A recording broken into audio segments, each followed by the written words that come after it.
The road was never supposed to be there. I know that sounds stupid, like something people say when they're trying to make a normal story sound scary, but I mean it in the most real way possible. Because I've driven this highway before, many times, day, night, rain, everything. There was never a turn here. And yet that night at 12:03 a.m. there was a sign. It was standing just beyond my headlights, like it had been waiting for me to notice it. Green metal, rusted edges, reflective letters that caught my light too sharply. Forest Route 7, next exit. I slowed down without thinking. My foot just pressed the brake like my body recognized something my mind didn't. But I didn't recognize it. Not the road, not the exit, not anything. I looked at my dashboard. GPS was normal, clean map, straight highway, no exit, no forest route, nothing.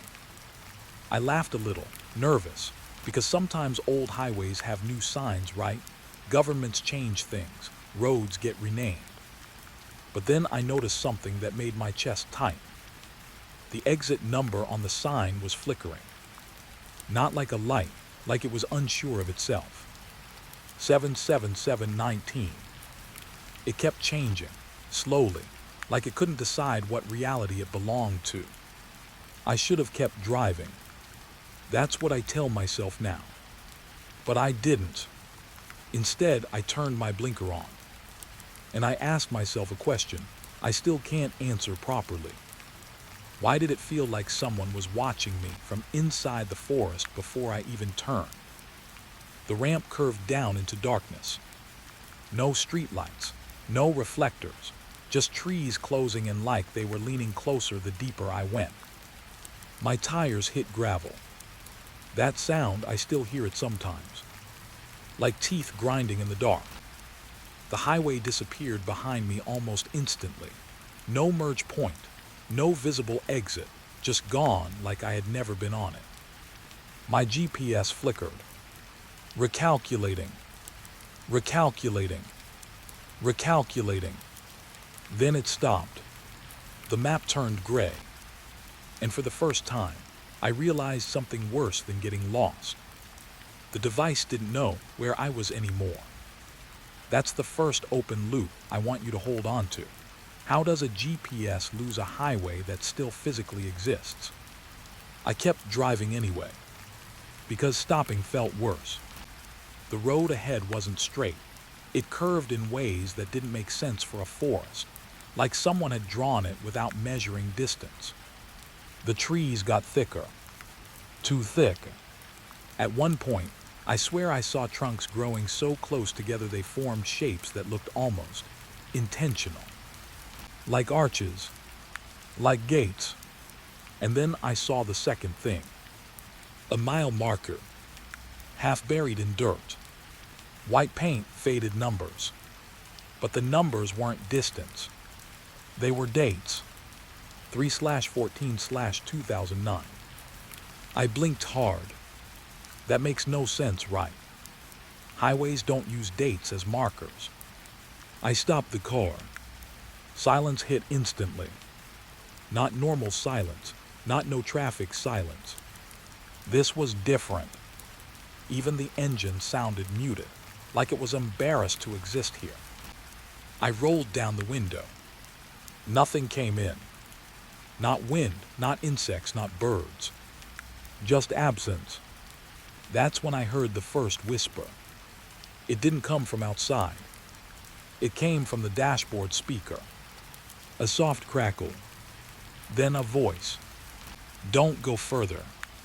I froze. My hand stayed on the wheel, but I couldn't move. Because I knew that voice. Not personally, but emotionally. Like hearing a dream you forgot you had. The GPS flickered again. And for half a second, it showed a map that wasn't mine. It showed the same forest road. But there were dots on it. Moving dots. Following me. Second open loop. If I was alone, why was the system tracking movement behind me? I turned the radio off. The whisper didn't stop. It just changed location. Now it came from the back seat. I didn't look immediately. That's important, because fear doesn't start with seeing something. It starts with refusing to confirm it. When I finally looked through the rearview mirror, there was nothing there. Just empty seat. But the seatbelt was slowly tightening, as if someone had just leaned forward and leaned back again. I pressed the accelerator. The car moved faster. The road responded. That's the only way I can describe it. Like the forest understood I was trying to leave. The trees began to thin ahead. A relief hit me so fast it felt almost painful. Then I saw headlights in the distance. Another car, or what looked like one, parked sideways across the road, blocking it. I slowed down, because something about it felt wrong. No reflection on the windows. No silhouette inside. Just headlights pointing at me like blank eyes. I should have turned around. But when I checked my mirror, the road behind me wasn't there anymore. Just trees. Closed solid final. Third open loop. When did the exit behind me disappear? I was trapped between a car that didn't move and a road that no longer went backward. So I kept going forward. As I got closer to the parked vehicle, I noticed something. It wasn't a modern car. It was older, too old, rusted like it had been sitting there for decades. But the headlights were on. Still bright. Still warm. Still alive. I stopped my car a few feet away. No sound. No engine. Just two vehicles staring at each other. I waited. Nothing happened. Then my radio turned itself on again. A new voice this time. Calm, almost polite. "You're early." I felt my throat go dry. I didn't respond. The voice continued. "The road wasn't ready for you yet." I looked at the abandoned car again. And this time I saw something I didn't notice before. There was a person inside. Not moving. Not breathing. Just sitting. Watching me. Except their face kept shifting. Like the image couldn't stabilize. Like my mind couldn't agree on what it was seeing. I slammed the door lock. My hands were shaking now. The voice on the radio sighed softly. Almost disappointed. "You saw the marker, didn't you?" I didn't answer, but somehow it knew I had. The radio crackled again. "That means it already marked you back." My stomach dropped, because I didn't understand what that meant. But my skin did. Every hair on my arms lifted at once. I checked my dashboard again. The fuel gauge had changed. It was going down slowly, even though I hadn't driven far. Like something else was using the fuel. Not me. Not the engine. Something inside the road. The abandoned car's headlights flickered. Once, twice, then turned off.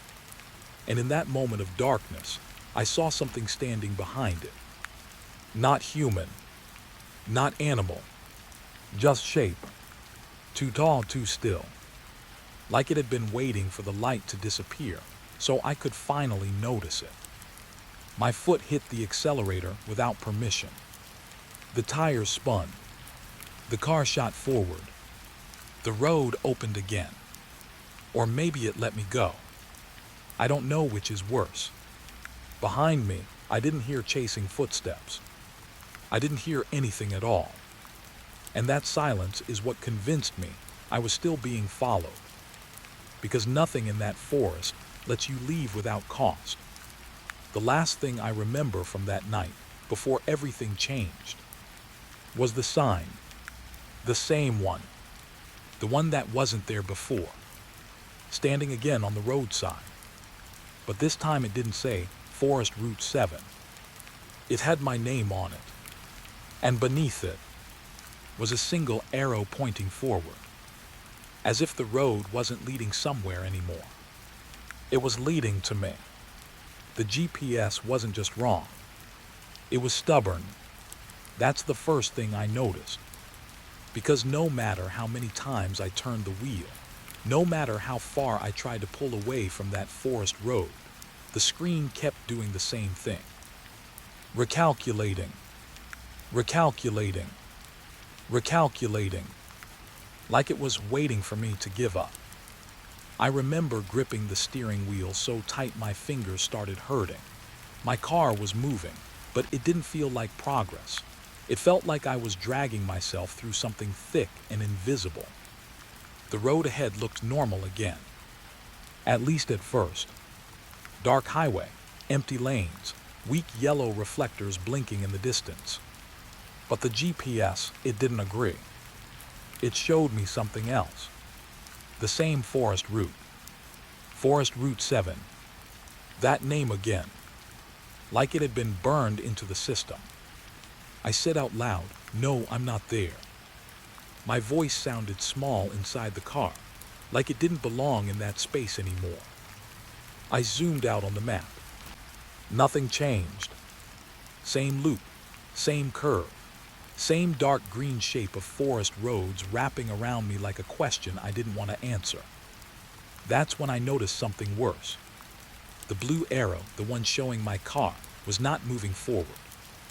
It was turning in place, even though I was driving straight. My stomach dropped, because that doesn't make sense, not on any normal GPS. I tapped the screen hard. Once, twice, the map flickered, and for half a second, I saw something behind the route. Not roads, not cities, just a blank space, like the world hadn't been drawn there yet. Then it snapped back, recalculating. Again, I tried to ignore it. I told myself maybe it was a signal issue. Maybe the forest messed with the GPS earlier and it hadn't fixed itself yet. But then the radio clicked on again. I didn't touch it. This time, no voice at first. Just static. Soft. Breathing inside static. Slow close almost inside the car. I turned the volume down. It got louder. That's when I realized something important. The sound wasn't coming from the speakers. It was syncing with the car, like the car itself was producing it. I looked at the rearview mirror. Empty, but the mirror felt heavy, like something had leaned into it from the other side. I shook my head and pressed the accelerator harder. The engine responded immediately. Too immediately. Like it had been waiting. The highway began to stretch ahead again. Long straight line, familiar darkness. But the GPS changed shape. It zoomed in suddenly, without me touching it, and showed something new. A second route, running parallel to mine, but slightly off, like a shadow road. No name, no labels, just a thin gray line following my exact path.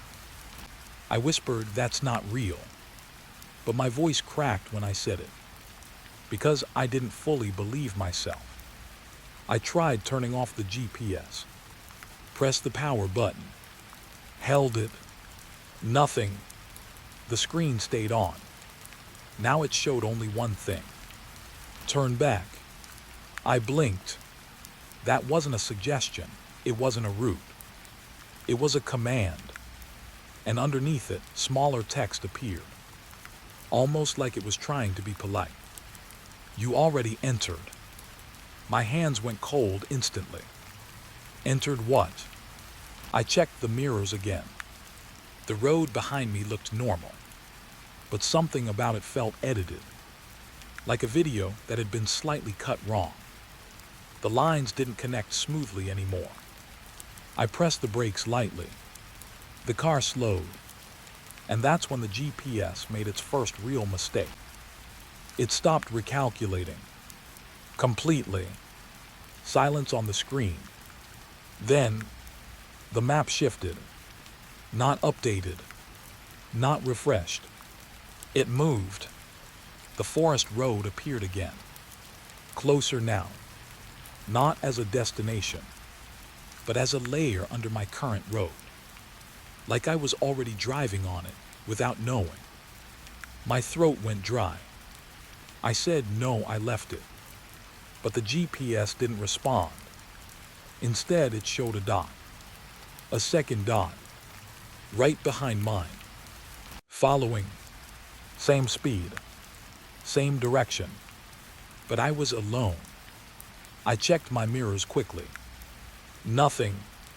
Just empty highway stretching back into darkness. Still the dot stayed. I slowed down. The dot slowed too. I sped up. It sped up. My chest tightened so fast I felt dizzy. Because there are only two explanations for that. Either something is following me, or the GPS is lying about where I am. And both are worse than the other. The road ahead suddenly dipped. A small decline into a tunnel I didn't remember seeing. No lights inside.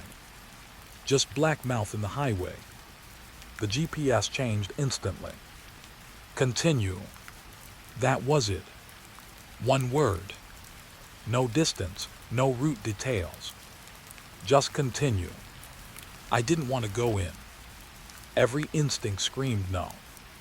But the road behind me, I checked again, had changed. The highway lines were fading, like they were being erased, one end at a time, as if turning back was no longer an option that existed. I swallowed hard and drove into the tunnel. The moment I entered, the radio turned on again. No static this time, just a clean voice. Calm. Too calm. You're sinking now. I hit the brakes. Hard. The car stopped in the middle of the tunnel. Darkness swallowed everything except my headlights. The GPS screen flickered, then showed something impossible. My car. From above. But the image wasn't delayed. It was current, like someone was watching me live. I whispered, "Who is this?" The voice on the radio didn't answer directly. Instead it said, "You turned the wrong way when you saw the marker." My heart stopped for a second. That sign. Forest Route 7. I didn't answer. The voice continued softly. Now the system assumes you are part of the route. I shook my head fast. No, I'm not part of anything. But even as I said it, I didn't feel sure anymore. Because the GPS screen changed again. Now it showed something new. My car was no longer labeled as a vehicle. It was labeled as Object Active Path Node. I stared at it. My brain tried to reject it, but my eyes didn't. That's the worst kind of fear. The kind your logic can't cancel. The radio clicked again. And nodes don't leave the route. A soft pause. Then, they only get moved. My breathing got shallow. I looked ahead. The tunnel was still dark, still empty. But now I noticed something I didn't see before. Scratch marks on the walls. Long lines. Fresh. Like something large had been dragged through here recently. Against the direction I was driving. That's when the GPS did something new. It zoomed out rapidly. Farther than before. Until I could see the entire road system. Or what looked like a system. Because my highway wasn't connected to anything anymore. It was a loop. A closed ring. No entry. No exit. Just repetition. And I was inside it. I whispered, "This can't be real." The radio responded instantly. "It doesn't need to be real." My hands started shaking on the steering wheel. The car engine idled softly. Too softly. like it didn't want to disturb the silence. I slowly pressed the accelerator again. The tunnel stretched forward, endless, or maybe not endless, maybe just repeating. Because after a few seconds of driving, I saw something ahead that made my stomach drop completely. My headlights hit another car, parked, same model as mine, same color, same shape, facing me, and inside it was me, sitting still, watching, no movement, no blinking, just waiting. The GPS flickered violently, recalculating, recalculating, but this time it didn't change the route. It just added one final line. You have ARRIVED. And in that moment, my headlights turned off by themselves. The moment the headlights went out, I didn't scream. That's the strange part. I still don't understand about myself. I just sat there, hands frozen on the wheel, eyes wide open, watching darkness swallow the tunnel like it was breathing in. The engine was still running. I could feel it vibrating under me, but I couldn't hear it properly anymore. Everything sounded far away, like my ears had been pulled out of the world. Then the silence got worse, because it wasn't empty silence. It was controlled silence, like something had turned down the volume of reality. Slowly, carefully, so I wouldn't notice at first. I whispered, "No, no, no." My voice didn't echo. It died immediately. No reflection, no bounce, nothing. Just gone. That's when I realized I wasn't just in a tunnel anymore. The tunnel had become something else. Something that didn't respond normally to sound. I pressed the accelerator. Nothing changed. The car moved, but it felt like it was moving through thick water. Slow, heavy, wrong. And then, the headlights came back. But not mine. Something ahead lit up the tunnel. A soft white glow. Not car lights. Too stable. Too still. I squinted forward. The road opened into forest again. But the trees were already there before I reached them. Waiting. Standing too close to the edge of the road, like they had leaned in while I wasn't looking. That's when I first noticed the silence outside the car too. Not just inside. Outside. No wind. No insects. No rustling leaves. Even the tires stopped making proper sound. Just a faint dragging noise, like the world was being erased under me instead of driven on. I slowed down, because slowing down felt safer than moving fast into something I couldn't hear. But the moment I did, the silence deepened again, like it noticed I was paying attention. The trees on both sides looked wrong. Not moving, not swaying, not even reacting to my car passing. I rolled the window down slightly. A mistake I still regret. No air came in. None. It wasn't just still air. It was missing air. Like breathing had been paused in that space. I held my breath without thinking. And in that exact moment, I heard something. Not outside. Inside the car again. A faint scratching sound. Like fingernails on plastic. Slow. Deliberate. From the back seat. I didn't look immediately. My body refused. That's another thing I can't explain. Fear wasn't pushing me anymore. Something else was. Something that felt like instruction. I kept driving. The scratching stopped, but the silence stayed.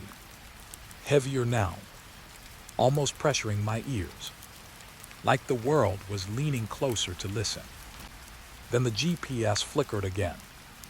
I glanced at it, and for the first time, it showed no map at all. Just a black screen. With one word. Listen. My throat tightened. I whispered, I am listening. No response. The forest outside suddenly changed. Not visually at first. Sound-wise. Or what should have been sound-wise. Because I realized something terrifying. I could no longer hear my own engine. Not even faintly. The car was still moving. I could feel the vibration. But it was like the sound had been cut out of existence. Like someone had placed their hand over the world's mouth. I slammed my hand lightly on the dashboard. Nothing. No sound. No reaction. Even my heartbeat felt muted. I pressed harder on the accelerator. Still nothing. The car obeyed, but silently. That's when I understood the rule of this place. Sound was not disappearing. It was being taken. I looked out the windshield again. The trees were closer now. Too close. So close I felt like I could touch them without leaning. But they still didn't move. Not even slightly. No wind between them. No life inside them. Just standing shapes. Waiting. Another open loop hit my mind like a weight. If nothing outside was moving, what was making me move forward? The GPS flickered again, this time showing a single line. No map, just a straight white path through darkness. And beneath it, faint text appeared. You are still speaking too loud. I froze. I wasn't speaking. I hadn't spoken for minutes. Then I realized. It wasn't talking about voice. It was talking about existence. My presence. My sound. My impact on this place. I swallowed hard. And for the first time, I turned the radio off completely. I thought that would help. But instead, the silence got worse. Because now I could hear something I hadn't noticed before. Or maybe it had always been there. Just hidden under normal noise. A faint rhythmic pressure. Not footsteps. Not wind. More like the forest was breathing slowly around me. In. Out. But uneven. Like it was struggling to match my presence. I slowed the car again. The breathing outside slowed too. I stopped. It stopped. That's when my chest went cold. Because it was reacting to me. The forest wasn't passive anymore. It was synchronized. I whispered, "What are you?" No answer. But the trees ahead shifted slightly. Not moving physically, but aligning. Like attention turning toward me. The GPS suddenly came back. But it didn't show roads. It showed a shape. A circle. And inside it, a dot. Me. And the circle slowly began tightening. Not visually shrinking, but emotionally shrinking. Like space itself was losing permission to exist. My breathing got shallow. I pressed the gas again. The car moved faster. The trees blurred slightly, but the silence followed. Perfectly. No chain. Like speed didn't matter here. I noticed something new. My mirrors were fogging up. Not from temperature. From nothing. From absence. And in the rearview mirror, I finally looked. Empty backseat. But the fog on the mirror had formed a shape. Like someone had just leaned forward. Close. Too close. I turned back instantly. Nothing there. Of course, nothing there. But my body didn't agree with my eyes. My body still felt presence. That's when the engine sound briefly returned. For half a second. A normal sound. Familiar. Comforting. Then it cut again. But in that half second, I heard something inside it. A voice, not words, just tone, like a warning buried inside machinery. The trees suddenly leaned inward again, just slightly, but enough to notice, enough to understand. The forest was no longer a space. It was a boundary, and I was inside it. I pressed the accelerator fully now. No hesitation. The car responded instantly. Too instantly. The road ahead opened wider. Or maybe it just let me think that. The silence continued, but now it felt different. Less empty, more focused, like everything was holding its breath for me. Then the GPS changed again. One final update. No map, no route, just text. You are not driving. I blinked hard. My hands tightened. What do you mean I'm not? I stopped speaking because I noticed something. My steering wheel wasn't turning anymore. I wasn't guiding the car. I was only sitting inside it. The road was doing the rest. The trees on both sides blurred in perfect symmetry, like I was being carried forward on something invisible.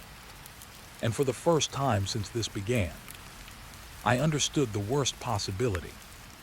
I was not escaping the forest road. I was being moved deeper into it. And somewhere ahead, something was finally listening to my arrival. The trees went completely silent again. And this time, I think they were smiling. The first thing I saw was my streetlight. Warm, yellow, familiar. It stood right there at the end of the road, like nothing had ever happened. Like I had just come back from a normal drive. But I didn't feel normal. I felt misplaced. Like my body arrived somewhere my mind hadn't agreed to. My hands were still on the steering wheel. Engine humming softly. Everything looked right. Too right. That's what scared me most. Because nothing should look this normal after what I just went through. I slowly pressed the brake. The car stopped in front of my house. My house, or at least what looked like it. Same gate, same cracked wall on the left side, same flickering porch light. Even the small plastic plant my mother always kept near the door. Everything identical, but my chest stayed tight. Like my body was waiting for something the world was pretending not to show me. I whispered, "I'm back." My voice sounded tired, but it didn't feel like relief. It felt like a guess. I turned off the engine. Silence fell. A normal silence this time. Or so I thought. I stepped out of the car slowly. My legs felt heavier than they should have. Like I had been driving for days instead of hours. The gravel under my feet was familiar. Comforting. That should have helped. But it didn't. Because comfort felt wrong now. I walked toward the front door. Each step echoed slightly too long in my head. Not outside. Inside me. That's when I noticed the first small thing. My porch light was flickering in a pattern. Not random. Not broken. A rhythm. Like it was trying to communicate.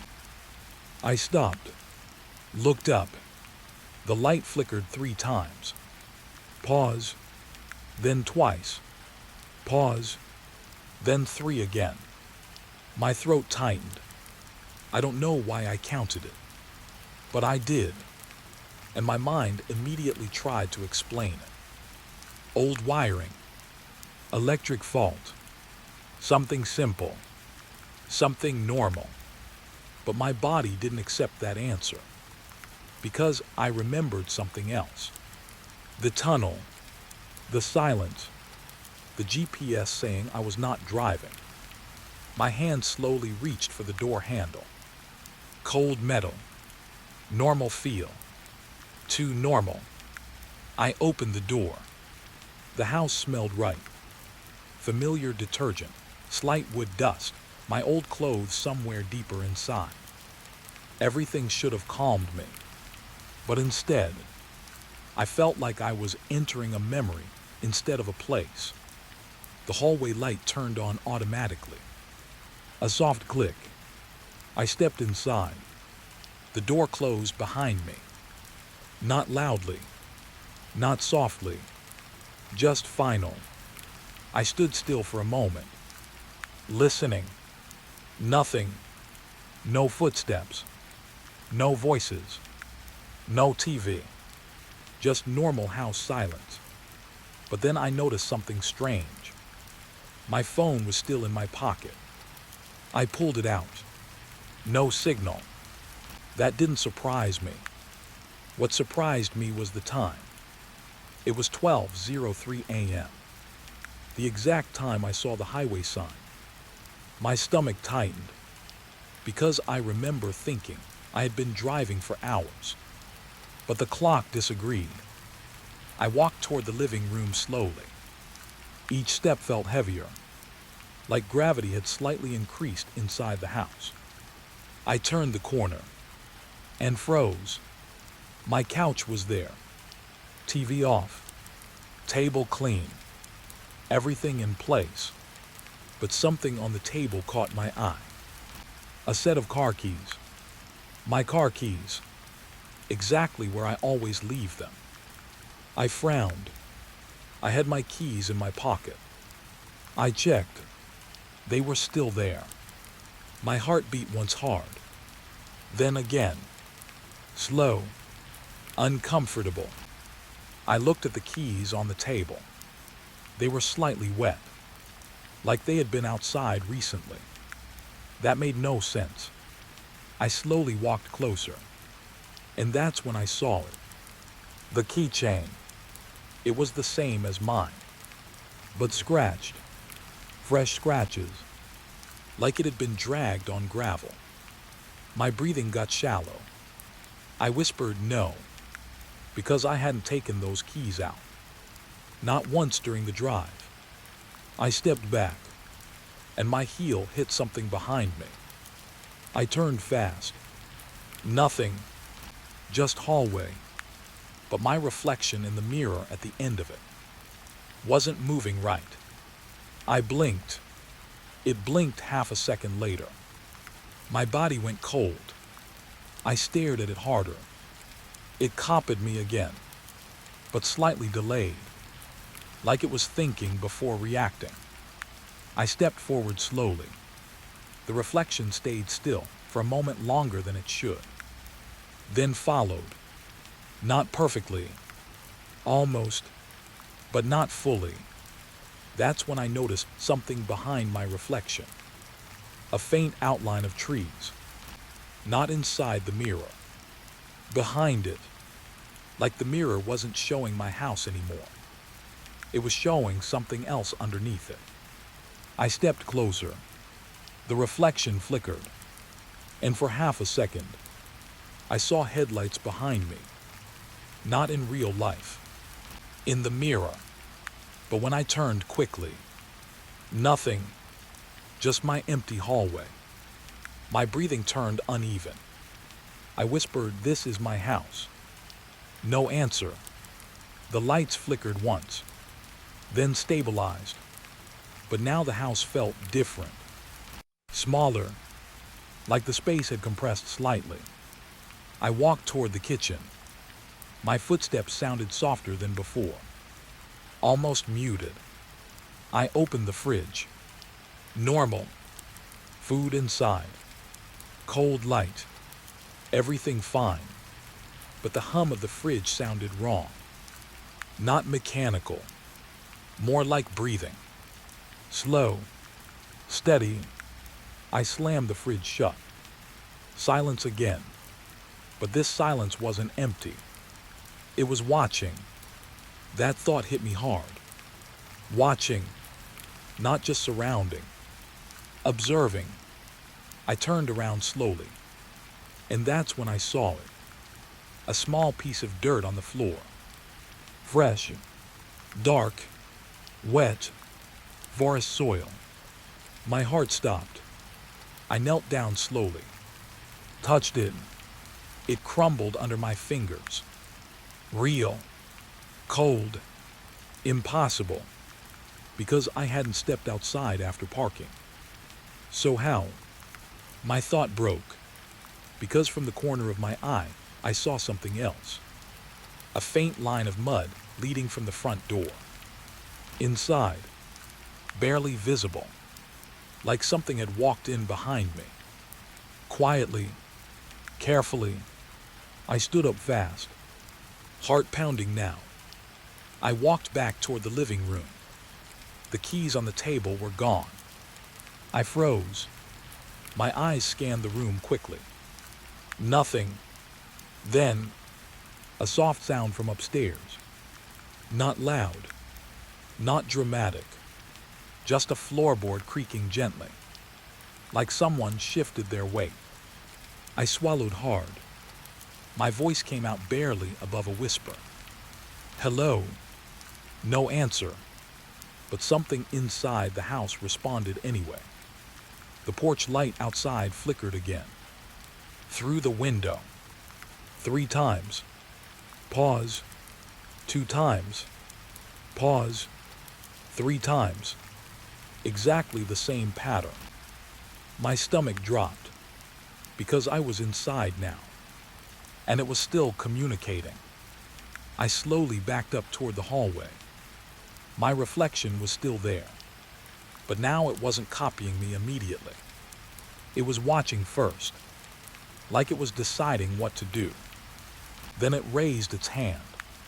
Slowly, but I didn't. My real hand stayed down. The reflection's hand stayed up. Frozen. Wrong. That's when I understood the worst part. I hadn't actually come home. I had arrived at a version of home that learned how I behave. The floor creaked upstairs again. Closer this time. My body went still. The reflection in the mirror leaned forward slightly, as if listening with me. Then very softly the house spoke. Not through speakers, not through wind, through structure itself. A low vibration in the walls. Familiar, like my own voice repeating something I once said. You made it back. My breath stopped completely, because I recognized that voice. It sounded like me, but calmer, like something that had been practicing being me for a long time. I slowly turned toward the stairs, darkness waiting above, and in that darkness, something shifted again, like it knew I was finally looking at it. And I realized then, the forest never ended at the road. It followed me home, and my house was just the next loop starting. The phone rang at 12:17 a.m., but the problem wasn't the time. It was the caller ID. Unknown location, Forest Sector 7B. I remember staring at it too long, because Sector 7B didn't exist. Not in our maps, not in our logs, not even in old records. I still answered. That's the part I regret the most. Forest Control, go ahead, I said. A pause followed. Not empty silence. Something heavier, like someone was listening before deciding to speak. Then a voice came through. Low, calm, too steady. Road is open again. I sat up straight in my chair. Which road? I asked. Another pause. Longer this time. Then the voice replied. The one you closed. My hand tightened around the phone, because I had never closed any road that night. In fact, I had just started my shift. I glanced at the control board in front of me. All green, all normal, except one thing. A small red light blinking in the corner panel. Labeled 7B. My stomach dropped slightly. I whispered, there is no 7B. The voice didn't respond immediately. Instead, I heard something faint in the background. Wind, but wrong wind, like it was moving through too many trees at once. Then the caller spoke again. "You should come check it." I leaned back in my chair. Something about the tone made my skin feel cold. Not fear exactly, more like recognition of something I had forgotten. "Sir," I said carefully, "you're calling from an unregistered sector. I need coordinates." A soft breath came through the line, almost like a sigh. Then, "We are on the road already." That sentence didn't make sense, because roads don't call us. People call us from roads. I looked at the map screen again. The cursor was flickering. Not stationary. Not stable. Like it couldn't decide where to exist. I tapped the system. "Repeat location," I said. The voice answered instantly this time. Too instantly. "Forest Route 7. My fingers paused above the keyboard.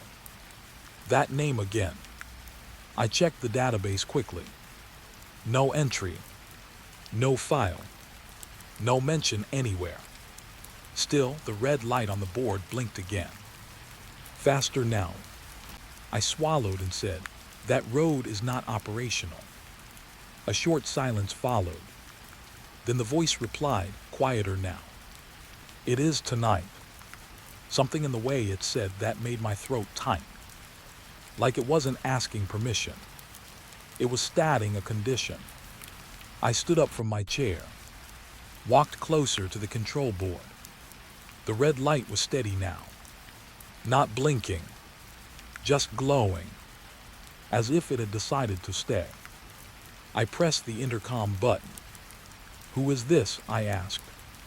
The line crackled. Then, a second voice appeared. Not different. Same voice, but closer, like it had moved inside the call.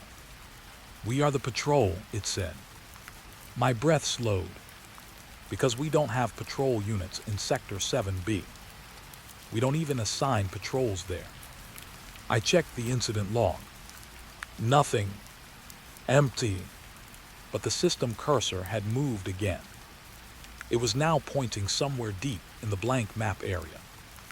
I zoomed in. Nothing showed. Just gray. But the edges of that gray, they weren't clean. They looked like something unfinished. Like the map had stopped being drawn halfway. The radio line crackled again. "Visibility is low," the voice said. "Trees are not responding normally." I frowned. "What does that mean?" I asked. No answer. Instead, I heard footsteps in the background of the call. Slow, crunching, like gravel under boots, but softer, almost like the sound was being reduced on purpose. Then another voice joined. Same tone, same calm, but slightly distorted. "We lost one near the marker." My hands went cold. "Marker," I repeated. A pause. Then the first voice answered. "Wooden sign, 7B entry point." I sat down slowly, because there is no wooden sign in that district. There is no entry point. There is nothing beyond the forest fence line. I should have ended the call right there, but I didn't. Something about the voices made it impossible to disconnect, like listening to something already halfway inside your thoughts. I leaned closer to the speaker. "Describe your location," I said. Static rose for a second, then cleared, and what I heard next didn't sound like a description. It sounded like someone remembering while speaking. "Road is narrow," the voice said. "Trees too close. They lean in when we stop." I looked at the map again. Without thinking, the cursor had changed shape. It wasn't a dot anymore. It was a line, moving slowly, as if something was drawing a path in real time. My chest tightened. Stop moving, I said quickly into the mic. A pause. Then the voice replied softly. We are not moving. I froze. That didn't make sense, because the line on the map was still shifting, still extending, still growing deeper into the blank zone. I whispered, then what is moving? No answer, but I heard something new in the background. Breathing. Not human, not mechanical. Something slow, large, measured, like the forest itself was exhaling through the radio. I stepped back from the console. For the first time, I felt something I couldn't explain. Distance. Like I was no longer connected to the other side of the call. Like the signal was no longer coming from far away. It was coming from somewhere closer. Much closer. The radio crackled again. We see your tower now. My body went still. I turned slowly toward the window. The control tower overlooked the forest boundary. Dark trees stretched beyond the floodlights. Normal. Empty. But then, one of the trees moved. Just slightly. Not wind movement. Intentional. Like it had noticed me noticing it. I stepped closer to the glass.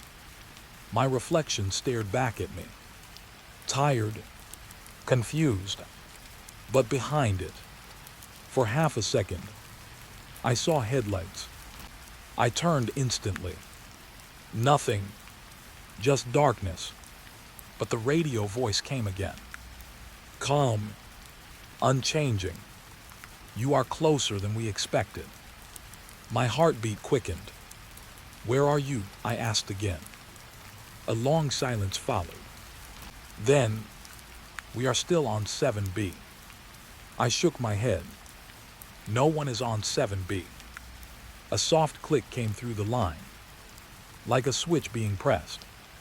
Then the voice said something that made my stomach drop completely. Then why is your system tracking us? I rushed back to the console. The map was no longer blank. A faint road had appeared. Thin, barely visible, extending from the forest edge directly toward the tower. My hands shook, because I didn't load that.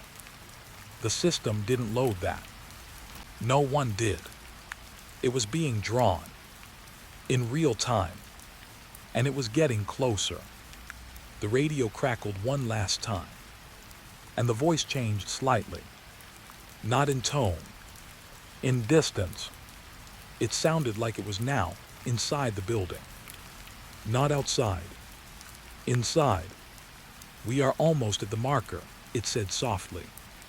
I turned slowly toward the control room door. The lights flickered once.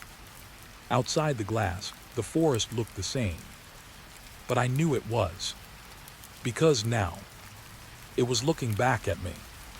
And the line on the map had just reached the tower gate. The fog doesn't move. That's the first thing he said. Not I'm lost, not help me, not anything normal. Just that. The fog doesn't move. And the way he said it, calm, almost observant, made my fingers freeze on the radio console. I remember staring at the screen in front of me. 02:41 a.m. Same time as last night. And the night before that. Because this wasn't the first call. It was the third. From the same voice. The same impossible location. Forest Route 7B, unverified caller. I leaned closer to the mic. Sir, identify your position clearly, I said. A long pause followed. Not empty. Filled. Like someone was standing right next to the microphone, deciding whether to speak or not. Then his voice came back. Low tired. I already told you, he said. I'm on the road that doesn't end. My stomach tightened slightly, because I had heard that phrase before. Yesterday night. and I remembered telling myself it was probably a prank, a stuck radio loop, something simple. But now it didn't feel simple anymore. I checked the system logs again.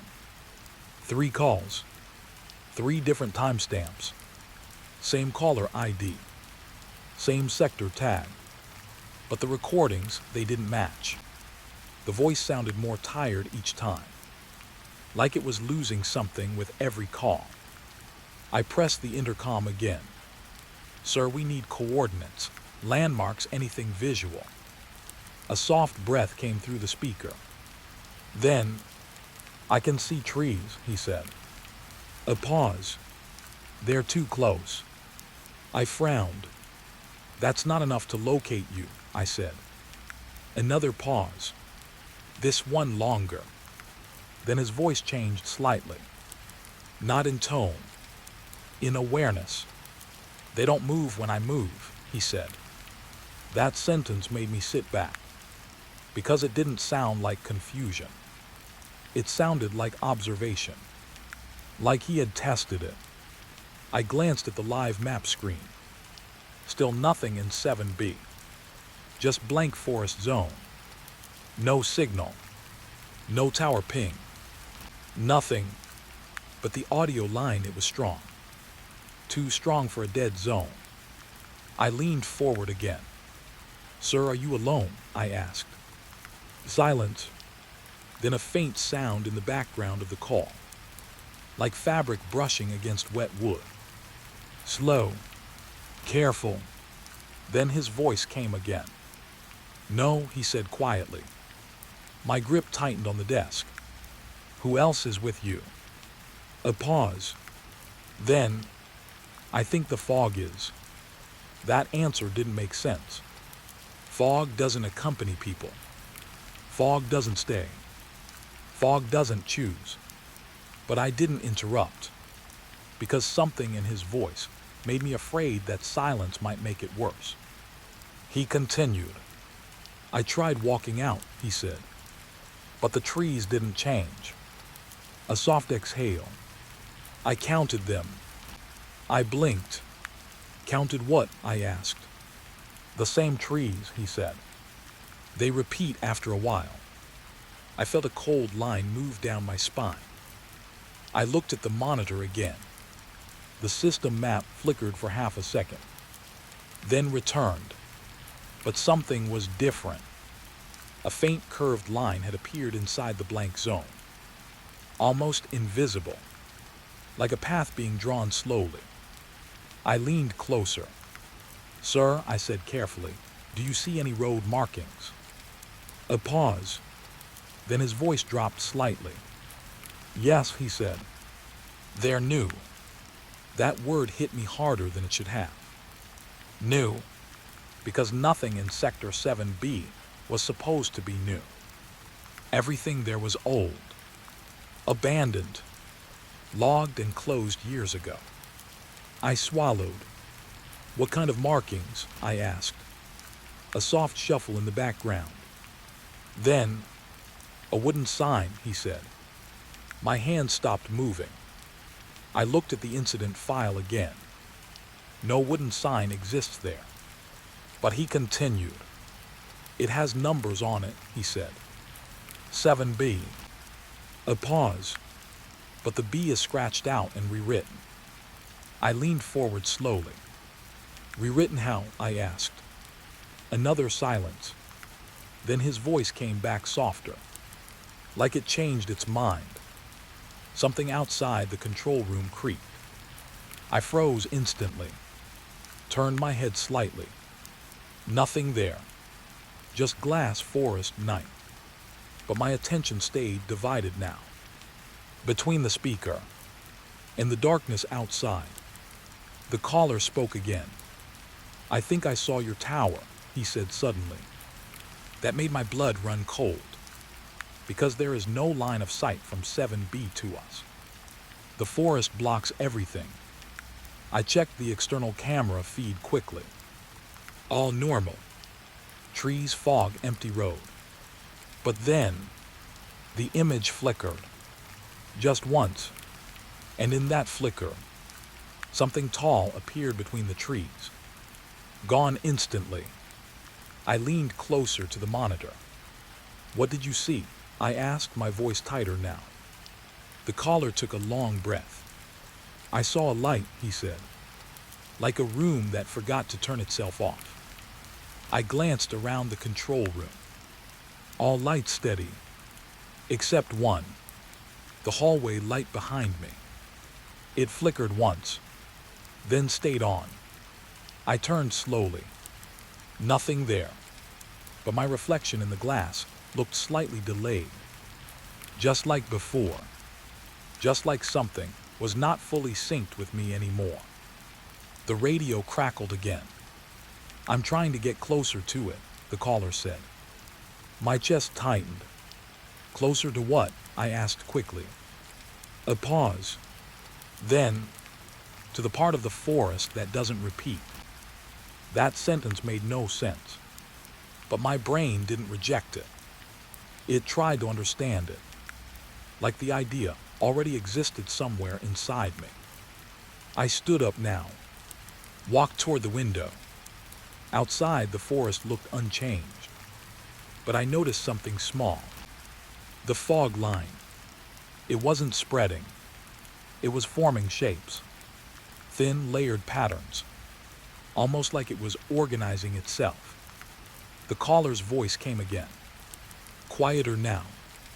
"I think I found another person," he said. My attention snapped back. "What person?" I asked. No answer immediately. Then a faint voice came through his end of the call. "Not him. Someone else. Distant. Muffled. Repeating something. Not words. Just tone. Like speech trying to form but failing." My heart rate increased instantly. "Sir, respond," I said quickly. Static rose. Then his voice returned. Different again. Slightly slower. "They don't answer correctly," he said. "What do you mean?" I asked. A pause. Then, "When I ask where they are, they point behind me." My throat went dry. I looked at the map again. The line in 7B had grown. It was no longer faint. It was forming a loop, slowly closing, like a path returning to itself. I whispered, "That's not possible." But the caller heard me, and he responded softly. "Everything here is possible," he said. "Just not stable." A long silence followed. Then I heard something I didn't expect. Wind in the background of the call, but not normal wind. It sounded thick, like it was passing through too many trees at once. Then the caller spoke again. "I can see your tower lights again," he said. I turned sharply toward the window. The forest outside was still dark, but the fog, it had shifted, and for a brief second, I thought I saw movement inside it. Not random, directed, like something was walking toward us without breaking the fog. I leaned toward the mic again. "Do not approach the tower," I said firmly. A pause. Then his voice softened. "I didn't say I was approaching," he replied. A chill spread through my chest. "Then what are you doing?" I asked. Another pause. Longer this time. Then, "I think the road is bringing me." My eyes flicked back to the monitor. The line in 7B had almost completed the loop. Almost closed. Almost formed a circle. And then the system did something it had never done before. It zoomed out. Automatically. Without command. And I saw it. A full map of the forest sector. But it wasn't empty anymore. A single glowing path was forming through it. Stretching. Connecting. Leading directly toward our tower location. My breath caught. Because I finally understood something I didn't want to understand. He wasn't lost. He was being mapped. The radio crackled one last time. His voice was very close now, almost calm. "I can see the door," he said. I turned slowly toward the control room entrance, and in the glass reflection of it, I saw fog pressing against the other side. Not outside, inside the system, and something in it was already learning how to knock. The footprints weren't walking forward. They were walking away from us, backward. That's the first thing I noticed when we reached the edge of Sector 7B. Not the fog, not the broken radio tower. The footprints. They started right at the checkpoint barrier, where the road officially ends on every map. But they didn't come out of the forest. They went into it, walking backward, step by step, heel marks facing outward, toes pointing deeper inside. I remember staring at them too long, like my brain refused to accept what my eyes were seeing. One of the junior rangers whispered, "Sir, this can't be right." I didn't answer immediately, because I didn't have an answer. I just knelt down slowly and touched the soil.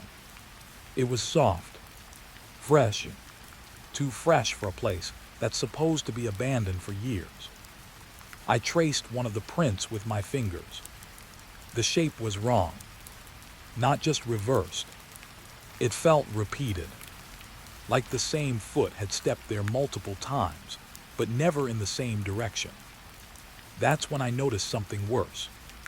The footprints didn't just go backward. They got lighter as they went deeper, as if whatever made them was losing weight or memory with every step. Behind me, the forest was silent. No birds, no wind. Even the radios felt heavier, like sound itself didn't want to enter this place. I stood up slowly. "Track them," I said. My voice came out lower than I expected. We followed, 10 of us, full search team, flashlights cutting through the fog like thin blades. But the light didn't behave normally. It didn't spread. It stopped at the footprints, like the ground was refusing to reflect anything beyond them. One of the team members walked ahead and called out, "They're fresh, sir." I nodded, but something inside me tightened, because fresh shouldn't exist here. Nothing should be fresh in Sector 7B. The forest had been closed for years, officially erased from active maps. But these prints, they were alive. We moved deeper. The fog thickened slowly, not like normal fog that rolls in. This felt layered, like it was being added in sheets, one over another. The footprints continued straight for about 30 meters. Then something changed. They turned slightly, but still backward, always backward. I stopped walking. "Hold," I said. Everyone froze instantly. I crouched again. This time I saw something I didn't expect. Between the footprints, there were drag marks, thin lines, like something had been pulled between steps. Not carried, not dragged normally. Pulled, as if gravity itself was facing the wrong direction. One of the younger rangers swallowed hard. "Is someone injured?" he asked. I didn't answer, because I didn't think it was injury. It felt like correction, like the forest was undoing something step by step. We followed again, and that's when the first real shift happened. The footprints changed direction. Not forward, not backward, sideways, just for 3 steps. Then back again, like the walker was confused about what direction meant. My radio crackled softly. I stopped immediately. Static, then a faint voice. Not from base, from inside the forest. A whisper, "Still walking." I froze. The team behind me stopped too. No one spoke. We all heard it. The same directionless whisper.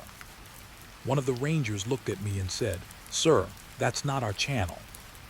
I nodded slowly, because I already knew.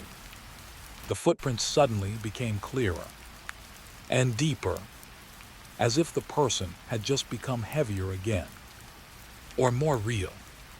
We followed faster now. The fog tightened.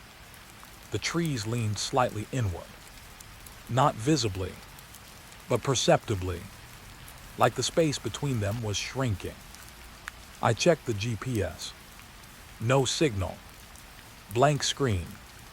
Again, just like before. Sector 7B always did that. But this time, something else appeared. A faint dot.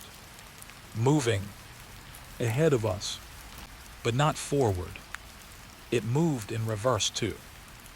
Like it was replaying its path in real time. I whispered, "We're close." One of the team asked, "Close to what?" I didn't answer, because I didn't know anymore. The footprints suddenly stopped. All of them. At once. No gradual fatting. No continuation. Just end. Like whoever made them decided to erase themselves mid-step. We all stood still. Listening. Nothing. But silence in this place didn't feel empty. It felt occupied. I slowly raised my flashlight. The beam hit something ahead. A wooden sign. Half buried. Rotten. Barely standing. My stomach dropped immediately, because I recognized it.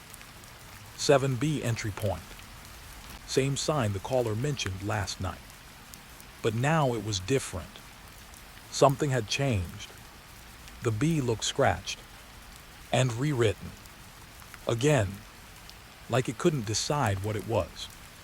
I walked closer, carefully, slowly. The team followed behind me tense. And that's when I saw it. The footprints didn't end at the sign. They disappeared into it. Not around it. Not past it. Into it. Like the ground itself had swallowed them. I knelt down, touched the base of the sign. It was warm, not normal wood temperature. Warm like it had been recently held. One of the rangers said quietly, "Sir, look." I turned. He was pointing at the ground. New footprints were forming, but not ahead of us. Behind us. I froze. Slowly turned my head. The forest behind us looked unchanged, but the soil was shifting, like something invisible had just stepped there. A backward step, away from us. I felt my throat tighten. "Form a circle," I ordered immediately. Everyone moved fast, flashlight shaking slightly now. The fog thickened again, but this time it wasn't just around us. It was inside the circle too, slowly filling space we had already cleared. One of the rangers whispered, "Sir, we're losing visibility." I didn't reply, because I was watching the footprints form in real time. Step, pause, step, but reversed. Always reversed, as if something was learning how to walk backward from us. My radio crackled again. This time stronger, clearer. A voice came through. Familiar. Too familiar. "Don't follow me," it said. I froze instantly, because I recognized that voice. It was the same lost hiker from the calls. The one we had been tracking. But he sounded different now. Not scared. Not lost. Focused. I stepped closer to the radio. "Where are you?" I asked. A pause. Then, "I'm still inside the walking," he said. My chest tightened. "What does that mean?" I asked. No answer. Instead, the footprints around us shifted. all at once, like they were reacting. The soil under them pulsed slightly. I backed up instinctively. One of the rangers shouted, "Movement ahead." Flashlight snapped forward, and we saw it. A shape in the fog, standing, still, too still, but not human-shaped properly. More like a person trying to remember how to stand correctly. It tilted slightly, then took a step backward, and another, perfect reverse motion, exactly like the footprints. My breath caught, because the footsteps in the soil matched its movement perfectly. Step for step. I whispered, "That's him." But even as I said it, I wasn't sure, because the face wasn't clear. It kept shifting, like it couldn't stabilize, like identity itself was failing inside this forest. The radio hissed again, and the voice came closer. "We are all learning the same direction now," it said softly.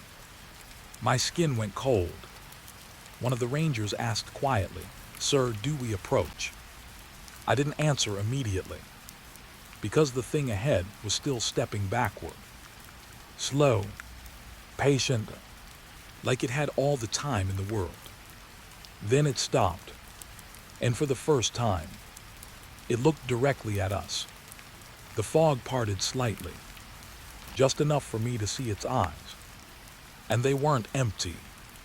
They were familiar, like it had seen us before, like it had been one of us. My radio clicked one final time, and the voice whispered something that made my stomach drop completely. "You found the footprints." A pause. Then, "Now try walking out of them." The fog behind us shifted, and I realized something horrifying.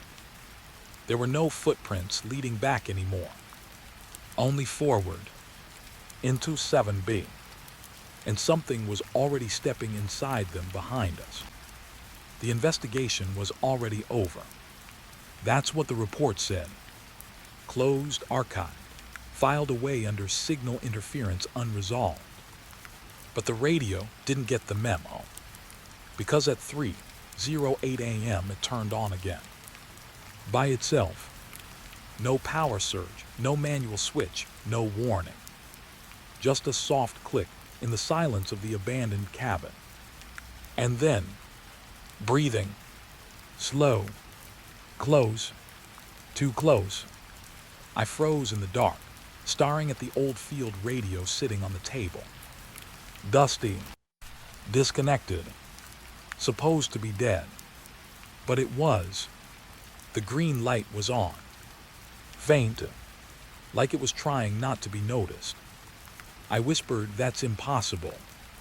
No response. Just the breathing. Patient, measured, like someone was standing right behind the microphone, waiting for me to speak first. I slowly stepped closer. The wooden floor creaked under my boots. The sound felt too loud in that silence. The radio hissed slightly. Then a voice came through. Not clear, not fully formed, just fragments, still on the road. My chest tightened instantly, because I recognized that voice pattern. It wasn't new. It was 7B, the same sector, the same case we closed last week. I leaned forward slowly. "Who is this?" I asked. Static answered first. Then, "You said it was closed," the voice replied. My throat went dry. I didn't answer immediately, because that wasn't a question. It was a reminder. I looked around the cabin. Empty. Old gear stacked in corners. Maps covered in dust. Everything supposed to be inactive. But the radio light stayed on, like it refused to agree with reality. I pressed the mic button carefully. "This line is not active," I said firmly. A pause. Then the breathing returned, but louder this time.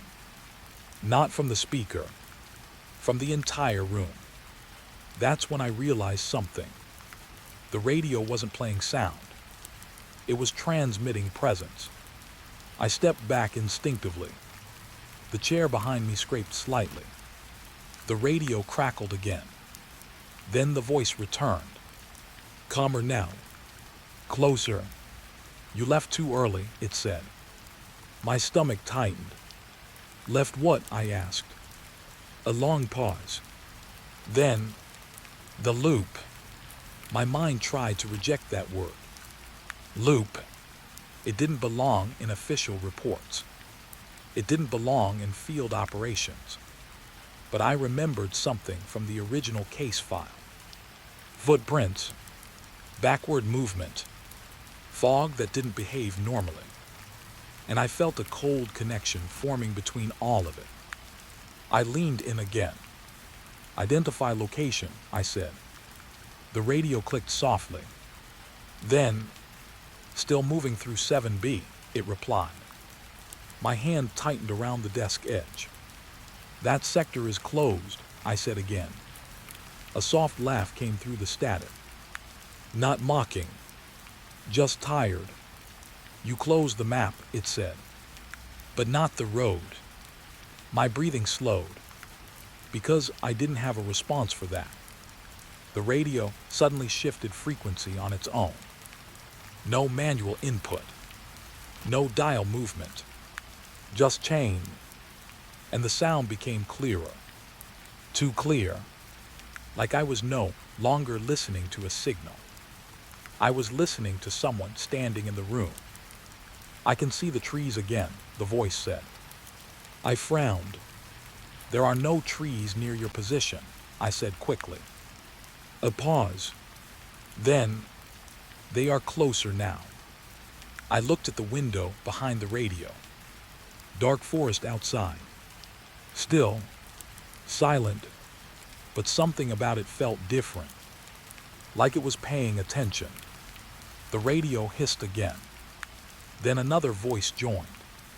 Same channel, same tone, but layered, like multiple people speaking in the same breath. We tried to stop, it said, but the road kept continuing. My pulse quickened. I turned slightly toward the map table. Old paper maps scattered everywhere. Sector 7B was always blank on them. But now, I noticed something.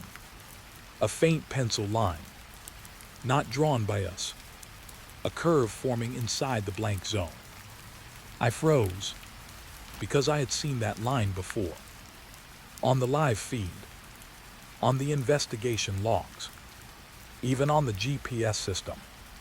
It wasn't just a place. It was a pattern. The radio crackled sharply, and the voice came back alone again. I think I found the sign, it said. My throat tightened. What sign? I asked. A pause. Then, the one that changes when you read it. My mind went cold, because that matched field notes from the first team. A wooden sign that didn't stay consistent. Numbers that shifted.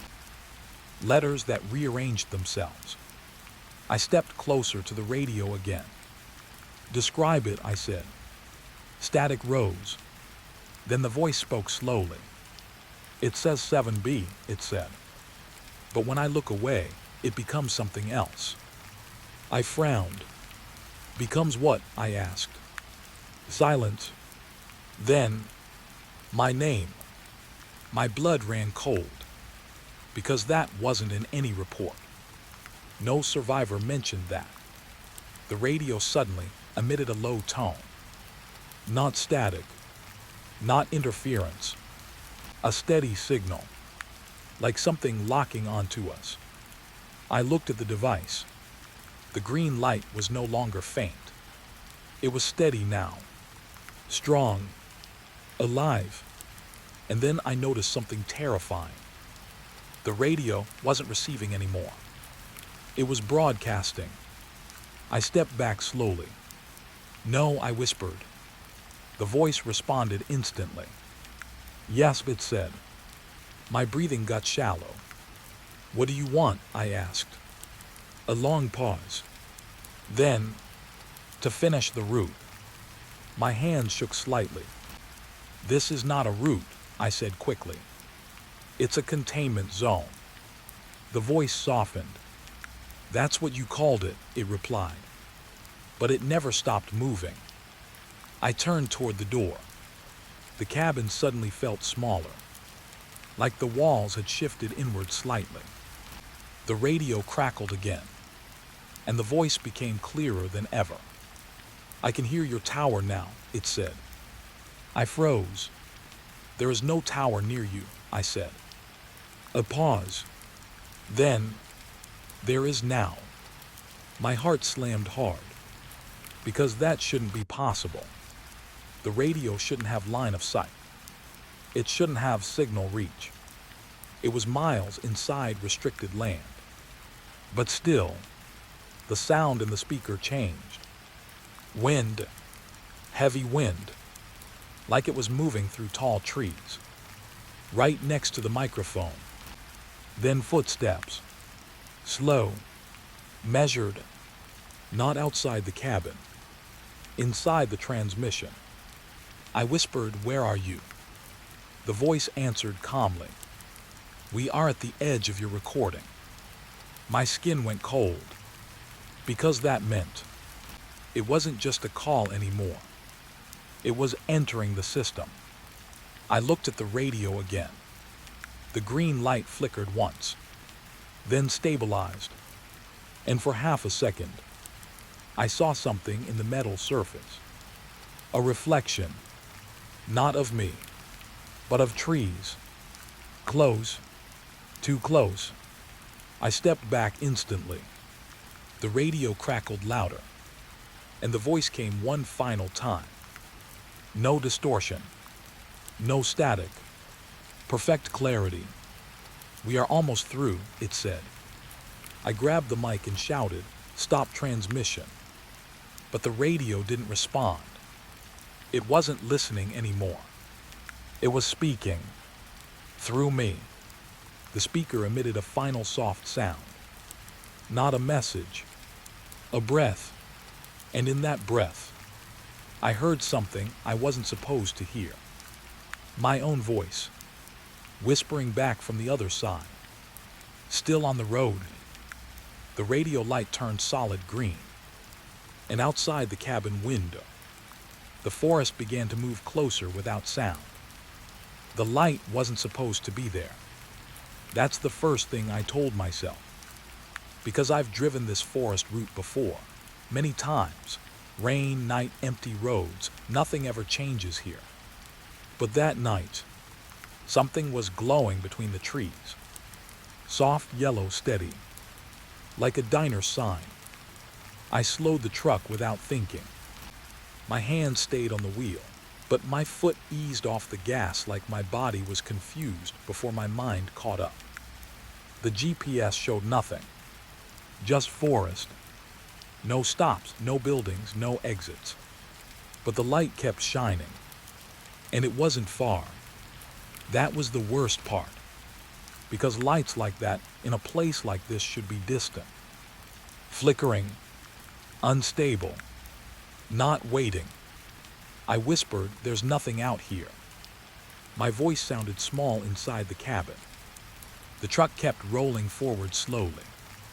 The road ahead curved slightly, disappearing into thicker trees. And then I saw it again. The sign. Diner open 24 hours. Old-style lettering, red neon glow, hanging between two wooden poles that looked too clean for this forest. I tapped the brakes harder. The truck slowed, then stopped. Silence filled the cabin instantly, but not normal silence. This was deeper, like even the engine didn't want to make noise anymore. I stared at the sign through the windshield. It didn't flicker. It didn't fail. It stayed perfectly bright. Too perfect. That's when I noticed something else. No insects. No wind. No movement in the trees. Even the leaves looked paused, like the forest was holding its breath just for that sign. I checked my mirrors.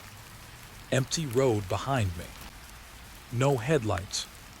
No trucks. Just darkness stretching back like it had no memory of me coming here. I leaned back in my seat. This road doesn't have a diner, I said out loud. But saying it didn't make me feel better.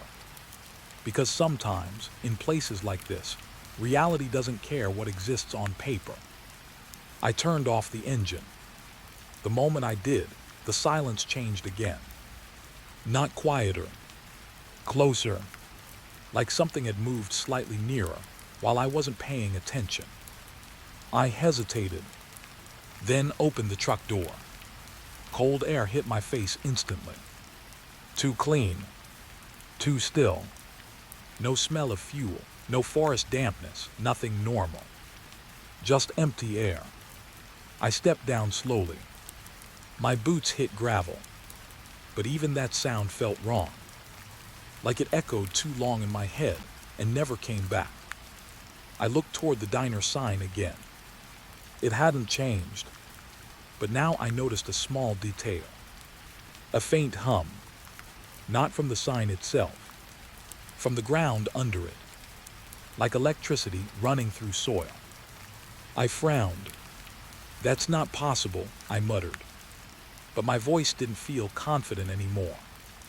I started walking. Slow steps. Careful.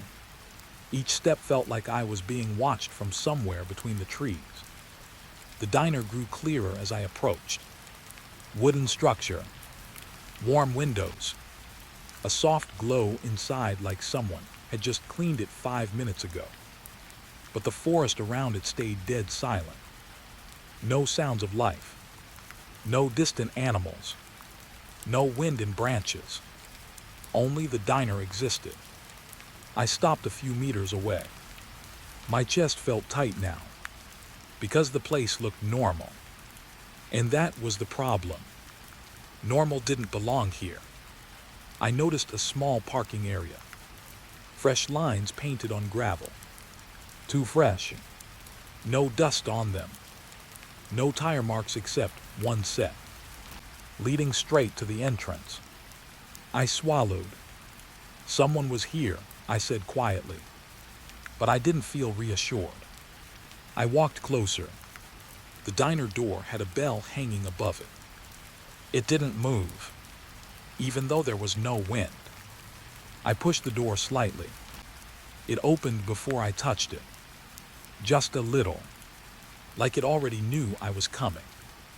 Warm light spilled out, and I saw inside.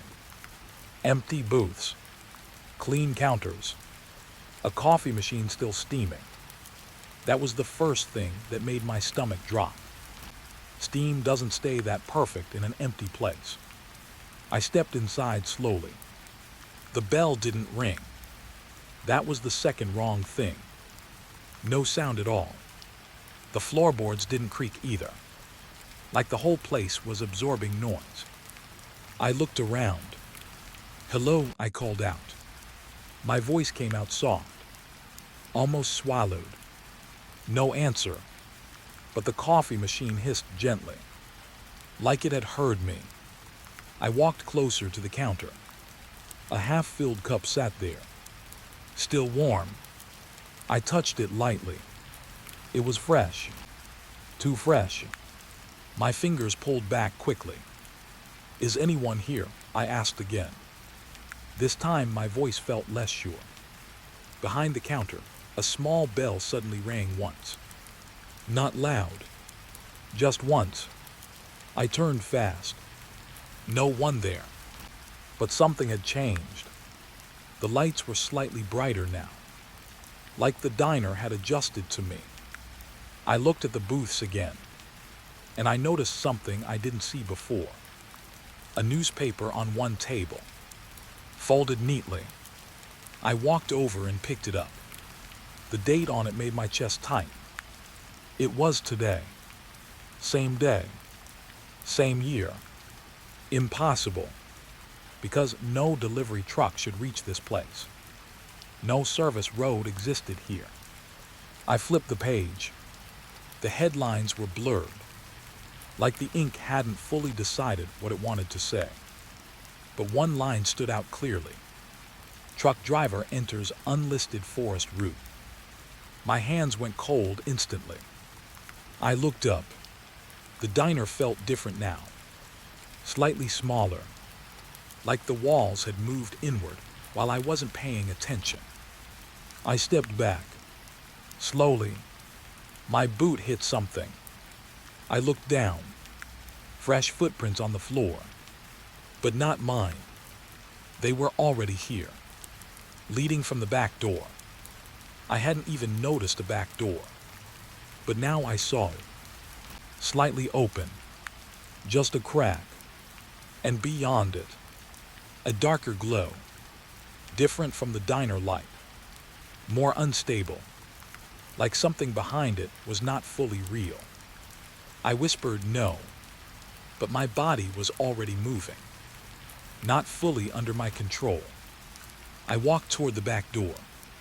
Each step felt heavier now, like the diner was trying to keep me inside conversation range. The coffee machine hissed louder behind me. The steam rose higher, almost like breathing. I reached the door, stopped, listened. Nothing. Then, a faint sound. From outside, a truck engine. My truck. I froze, because I hadn't left it running. I turned slightly. Through the small crack in the door, I saw headlights. My headlights, pointing directly at the diner. But the truck wasn't empty. Someone was inside. A shape, sitting in the driver's seat. Still, watching. My throat tightened instantly. I stepped closer to the crack, and the shape inside the truck turned its head slightly. Not fully, just enough to show me something I didn't expect. My own face, looking back at me, but smiling. The diner light behind me flickered once. Just once. And in that moment, I understood I hadn't found a diner in the forest. I had found a place that knew exactly who I was driving before I did. And outside the door, my truck was still waiting, with someone else already driving it deeper into the trees. The coffee was still warm, even after I left it untouched, even after I stepped away. That's what made my stomach tighten, because I was sure I had walked away from it. But when I turned back, the cup was closer, not moved by my hands, not touched by anyone I could see. Just closer, sitting right at the edge of the counter like it had been waiting for me to notice. The diner was too quiet again. Not empty quiet, controlled quiet, like the sound inside had been turned down on purpose. I swallowed and stepped back toward the counter. The coffee machine behind it hissed softly. Still running, still brewing, even though no one was there. I whispered, "Is anyone in here?" My voice sank into the room and didn't come back the same way. It felt swallowed, like the diner kept part of it. Then the bell above the door rang once. I spun around instantly. No one. Door still closed. No wind. Nothing. But the bell was still slightly swinging. I didn't remember it moving before. I turned slowly back to the counter. The cup was gone. My breath stopped for a second. Then I saw it again, now placed on a booth table behind me. Same cup, same steam rising, like it had always been there. But I hadn't seen it move. That's when I realized something worse. I wasn't tracking the room properly anymore. The diner was deciding what I noticed. I walked slowly toward the booth. Each step felt delayed, like the floor was slightly behind my movement. The coffee smell got stronger the closer I got. Stronger than it should have been. Fresh, like it was just poured seconds ago. I sat down without thinking. Not because I wanted to, because sitting felt expected. The booth cushion sank softly under me. Too soft. Too new. I stared at the cup, then slowly reached for it. My fingers stopped just before touching it. Something felt wrong. Not danger wrong. System wrong. Like this moment had been repeated too many times. Behind me, the coffee machine hissed louder. I turned slightly. No one there. Still empty counter. Still no staff. But the machine had a fresh drip of coffee falling into a pot that was already full. Already steaming. Already perfect. I whispered, "Who keeps making this?" No answer. But the lights above flickered once. Then stabilized. Like the diner had heard me. I looked down at the cup again and noticed something I hadn't before. A name written on the side of the cup. In pen. My name. My full name. I froze. My throat went dry instantly.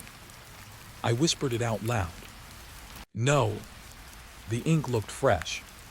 Still slightly wet. But I had never been served here. I had never ordered anything. My hand slowly moved toward the cup again. This time I didn't stop it. I lifted it. Warm. Perfect temperature. Not too hot. Not cooling. Like it was made exactly for this moment. I didn't drink yet. I just held it. Then I noticed something else. A faint sound inside the cup. Not liquid movement. Breathing. My fingers tightened. I almost dropped it. But the sound changed before I could react. Now it was speaking. Not clearly. Just fragments under steam. Still here. I slammed the cup down instantly. The liquid didn't spill. It just settled. Perfectly. No ripple. No movement. Like it never reacted. I stood up fast. Heart racing now. "What is this place?" I said louder. My voice felt sharper. More real. For the first time since entering. The diner responded. Not with sound. With change. The booth across from me was suddenly occupied. I hadn't seen anyone sit down. But someone was there now. A man. Head slightly lowered. Hands wrapped around another cup of coffee. Still steaming. He didn't look at me. He just spoke. Soft. Calm. "You're early," he said. My body locked. I stepped back slightly. "Who are you?" I asked. No immediate answer. He took a slow sip, then placed the cup down, and only then looked at me. His face wasn't fully stable, like the image couldn't decide how to form. But his eyes were clear. Too clear, like they had been watching me longer than I had been here. "I was waiting for your version," he said. My chest tightened. "My version of what?" I asked. He tilted his head slightly. "Coffee," he said simply. I frowned. "That doesn't make sense." He smiled faintly, but it didn't reach his eyes. "It does here," he replied. I stepped forward carefully. The booth creaked. Too loud again. "What is this place?" I asked again. He looked around the diner slowly, like he was checking something only he could see. "Some people call it a stop," he said. "Some call it a return point." I shook my head. "No one mapped this place." He nodded slowly. "That's why it works." My pulse increased. "That's not an answer." He leaned forward slightly, and for a second, his voice lowered. It doesn't exist until you notice it, he said. My stomach dropped slightly. Behind him, the coffee machine hissed again, and a new cup dropped onto the counter. Fresh, steaming. No one touched it. I pointed at it. So who is making this? I asked. He didn't look, because he already knew. The road, he said. My throat tightened. What road? I asked quickly. He paused, then said something that made my skin go cold. The one you drove in on. I stepped back instantly. No, I said. That was just a highway. He shook his head slowly. Highways don't open doors, he said. I turned toward the exit. The bell above the door didn't move, but the door itself looked different now. Heavier, like it had been sealed from the outside. I walked toward it anyway. Each step felt slower, like the diner was pulling time back slightly. I reached the door, grabbed the handle. It didn't open. I pulled harder. Still nothing. Locked, but I never saw a lock. I turned back sharply. The man was gone. The booth empty, but his coffee cup was still there. Steam still rising. And now, it had my name on it too. I backed away slowly. The diner lights flickered again. Longer this time. When they came back on, there were more cups. Every booth now had one. All steaming, all fresh, all labeled, with different names. Names I recognized. Names from dispatch logs. Names from missing drivers. My breathing got heavier. No, I whispered. The coffee machine behind the counter started running faster. Too fast. Like it was preparing orders that were already late. The cups started appearing faster now. One after another. Clink. Steam. Name. Clink. Steam. Name. I stepped backward toward the center of the diner. The floor felt slightly warmer now, like the building was waking up fully. Then I heard it. From the radio on the counter I hadn't noticed before. A soft static. I walked toward it slowly. It wasn't there before, but now it was. Old truck radio. Same model I used. Same frequency dial. It crackled once. Then a voice came through. Faint.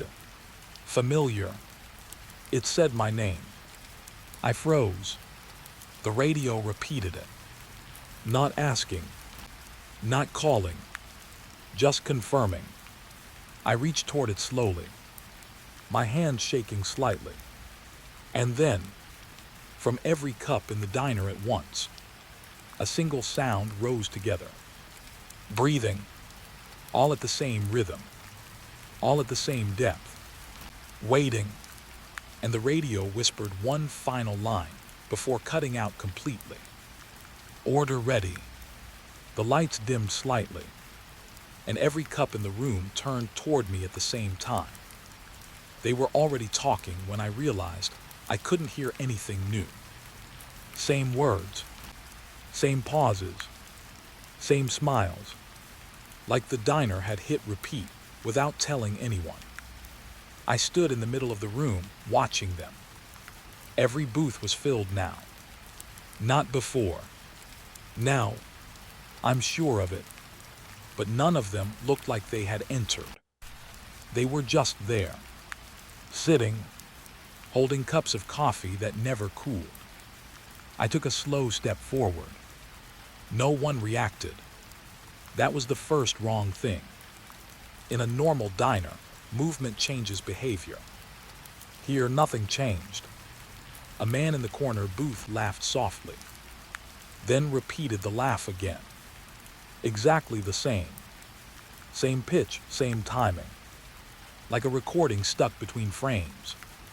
I walked closer to him. Hey, I said quietly. He didn't look at me. Instead, he said, "You're late." Then paused. Then said it again. "You're late." Same tone. Same breath. My stomach tightened. I looked around. Every table had movement, but not progression. A woman stirring sugar in her coffee kept stirring in the exact same rhythm. Stir. Pause. Stir. Pause. Then reset. Back to the start. I whispered, "What is happening here?" But my voice felt weak, like it didn't belong in this place anymore. The diner light flickered once. When it came back, the same exact second repeated. I froze, because I had just blinked, but the room had reset a fraction of a second earlier, like time was skipping a scratch in a broken film. The man in the booth laughed again. Same laugh, same moment, same everything. I stepped back slowly. My boot hit something. A coffee cup. Warm. Of course it was warm. Always warm. I didn't pick it up, but it still lifted itself slightly on the table beside me. Not floating. Not magic. Just corrected. Like the diner adjusted it because I didn't place it right. I turned toward the counter. The coffee machine hissed softly. Steady, perfect rhythm, like breathing. Behind it, a waitress stood. I hadn't seen her before, but I also felt like I had seen her 1,000 times. She was wiping the same spot on the counter. Same motion, same direction, no variation. I walked closer. "Excuse me," I said. She didn't stop, didn't look, just said, "Coffee is ready." Pause. Then again, "Coffee is ready." Same tone, same exact timing. I stepped right in front of her. She finally looked at me. Her eyes were calm. Too calm. Not empty. Just waiting. Like she had already answered this question before. "You don't recognize me?" I asked. She smiled slightly, then said, "You just came in." Pause, then repeated, "You just came in." I felt my chest tighten. "I've been here for a while," I said. Her smile didn't change. "You haven't," she replied. Then, "You haven't." Same voice, same expression. I stepped back fast. The counter behind me was suddenly cleaner. Not wiped. Reset.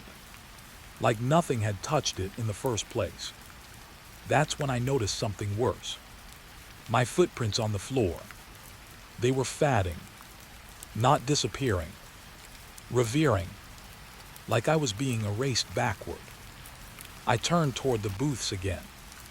The man who told me I was late was still laughing. Same laugh. Same cycle. But now I noticed something new. Every loop was slightly off. Just a fraction. Like a copied video losing quality each time. I walked closer to the nearest table. A young guy was talking to someone across from him. I listened carefully. He said, "I told you the road doesn't end." Pause. Then again, "I told you the road doesn't end." Same sentence. Exact repeat. But the person across from him didn't respond. They just nodded. At the exact same moment. Every time. I stepped closer. "Do you remember leaving?" I asked him. He didn't look at me. Instead, he said, "I never left." Pause. I never left. I felt my throat go dry. Something was wrong with memory here. Not broken. Rewritten. The diner wasn't repeating moments. It was refusing to move forward. I turned slowly. The waitress was back at the counter. Same wiping motion. Same position. Same breath. The coffee machine hissed. Same rhythm. But now I noticed something else. Every cup in the room was slowly refilling itself. Not pouring. Not spilling. Just appearing fuller each cycle. Like time was restoring what it forgot. I whispered, "This isn't real." And instantly, the room repeated that sentence back to me. But not from one place. From everyone. In sync. "You're late. You're late. You're late." All voices overlapped. I covered my ears instinctively. But it didn't stop. Because it wasn't sound anymore. It was structure. I ran toward the door. The bell above it didn't ring. It just watched me. The handle felt cold. Too cold. I pulled. It didn't move. I pulled harder. Nothing.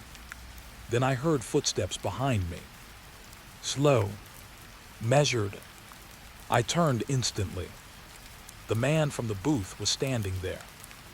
Same calm face. Same coffee in hand. He spoke softly. "You always try that part," he said. Pause. "You always try that part." I stepped back. "What is this place?" I asked again. He looked around the diner like he was bored of the answer. "Replay," he said. Pause. "Replay." My breathing got heavier. "Replay of what?" I asked. He tilted his head slightly. "Of you," he said. Pause. "Of you." My chest tightened. "That doesn't make sense," I said quickly. He nodded. "It doesn't," he agreed. Then repeated. "It doesn't." Behind him, the waitress appeared again. Same wiping motion. Same counter. Same reset. I turned my head slowly. The entire diner was shifting now. Not physically. Temporally. The same conversations were happening again. But slightly earlier each time. Like the room was collapsing inward on its own timeline. I backed away from the door. "This isn't real," I whispered again. The man stepped closer. "Real is what repeats," he said. Pause. "Real is what repeats." I shook my head. "No," I said. "No." But even my denial came back. From the room. From every booth. "No. No. No." The diner flickered again. And for a second, I saw something behind it. Not walls. Not people. A road. Endless. Stretching through fog. And on that road, I saw myself walking. Not driving. Not entering. Just walking. Backwards. Slow. Infinite. The image snapped back instantly. I was still inside the diner. Still surrounded. Still trapped in repetition. The man spoke one last time. "Stay long enough," he said. Pause. "And you stop leaving." Then he smiled. Same smile. Same loop. And the diner started the conversation all over again. The mirror wasn't supposed to open. But it did. And I know how that sounds. I stood in the diner bathroom, staring at my own reflection, waiting for my breathing to slow down. The loop outside still continued. Voices repeating. Coffee machines hissing. People saying the same sentences like broken records. But here it was quieter. Too quiet. Like the bathroom was waiting for me to notice something. The mirror was slightly fogged. Not from steam. From something else. Like it had been breathing before I entered. I leaned closer. My reflection leaned closer too. Same movement. Same timing. Normal. Almost comforting. For half a second. Then I noticed something wrong. My reflection blinked, one moment too late. I froze instantly. My real eyes stayed open. But the reflection blinked anyway. Slow. Delayed. Like it was remembering what I did instead of copying it. I whispered no. The reflection didn't copy that. It smiled instead. My stomach dropped. I stepped back fast. The sink water turned on by itself. Not forcefully. Soft. Careful. Like someone trying not to scare me. I stared at it. The mirror fog thickened slightly. And in that fog, a shape formed behind me. I turned instantly. Nothing there. Just the bathroom door. Closed. Locked. I checked it twice. Still locked from the inside. No one could have entered. No one should be able to. But the mirror still showed something behind me. I looked again slowly. The reflection wasn't showing the bathroom anymore. It was showing a hallway. Long, narrow, dimly lit. Wooden walls. Not tile. Not metal. Something older. Something wrong. I stepped sideways. The reflection didn't follow me. It stayed still, watching the hallway behind it. I leaned closer again. "Where is this?" I whispered. My reflection tilted its head slightly, then pointed, not at me, behind itself, at the hallway. I shook my head. "No," I said. "No, this is not possible." The reflection's mouth moved, but the sound came late, like the voice had to travel through something heavy. "You already opened it," it said. My chest tightened. "I didn't open anything," I said quickly. But even as I said it, I noticed something. The mirror frame. It wasn't solid anymore. The edges were soft, like wood melting into fabric. The bathroom lights flickered once. When they stabilized, the mirror was larger, just slightly, but enough to notice, enough to feel wrong. The hallway inside it had details now. A flickering bulb, a wet stain on the wall, a door at the end, half open. I stepped closer again, against my own instinct, because something about it pulled attention. Not fear first, curiosity. That's what made it worse. I pressed my hand near the glass. It felt warm, not glass warm, skin warm, like something alive was on the other side. My reflection did the same, but its fingers sank slightly into the surface, not breaking it, entering it. I pulled my hand back instantly. The reflection didn't. It stayed inside the glass, looking at me from the hallway now, not the bathroom. My breath got heavier. "You're not real," I said. The reflection blinked, then answered calmly. "Neither is this room," it said. Behind me, the sink water stopped. Sudden silence. That silence felt heavier than noise. I turned slowly. The bathroom door was still closed, but now there was a faint light under it. Not diner light. Different. Yellow. Older. Like a hallway lamp from somewhere else. I looked back at the mirror. The reflection was closer now, standing inside the hallway, waiting, not moving, just waiting for me to catch up. I shook my head again. "This is not happening," I said, but my voice didn't feel convincing anymore. The mirror fog cleared slightly, and I saw something new in the hallway. Footprints. Fresh.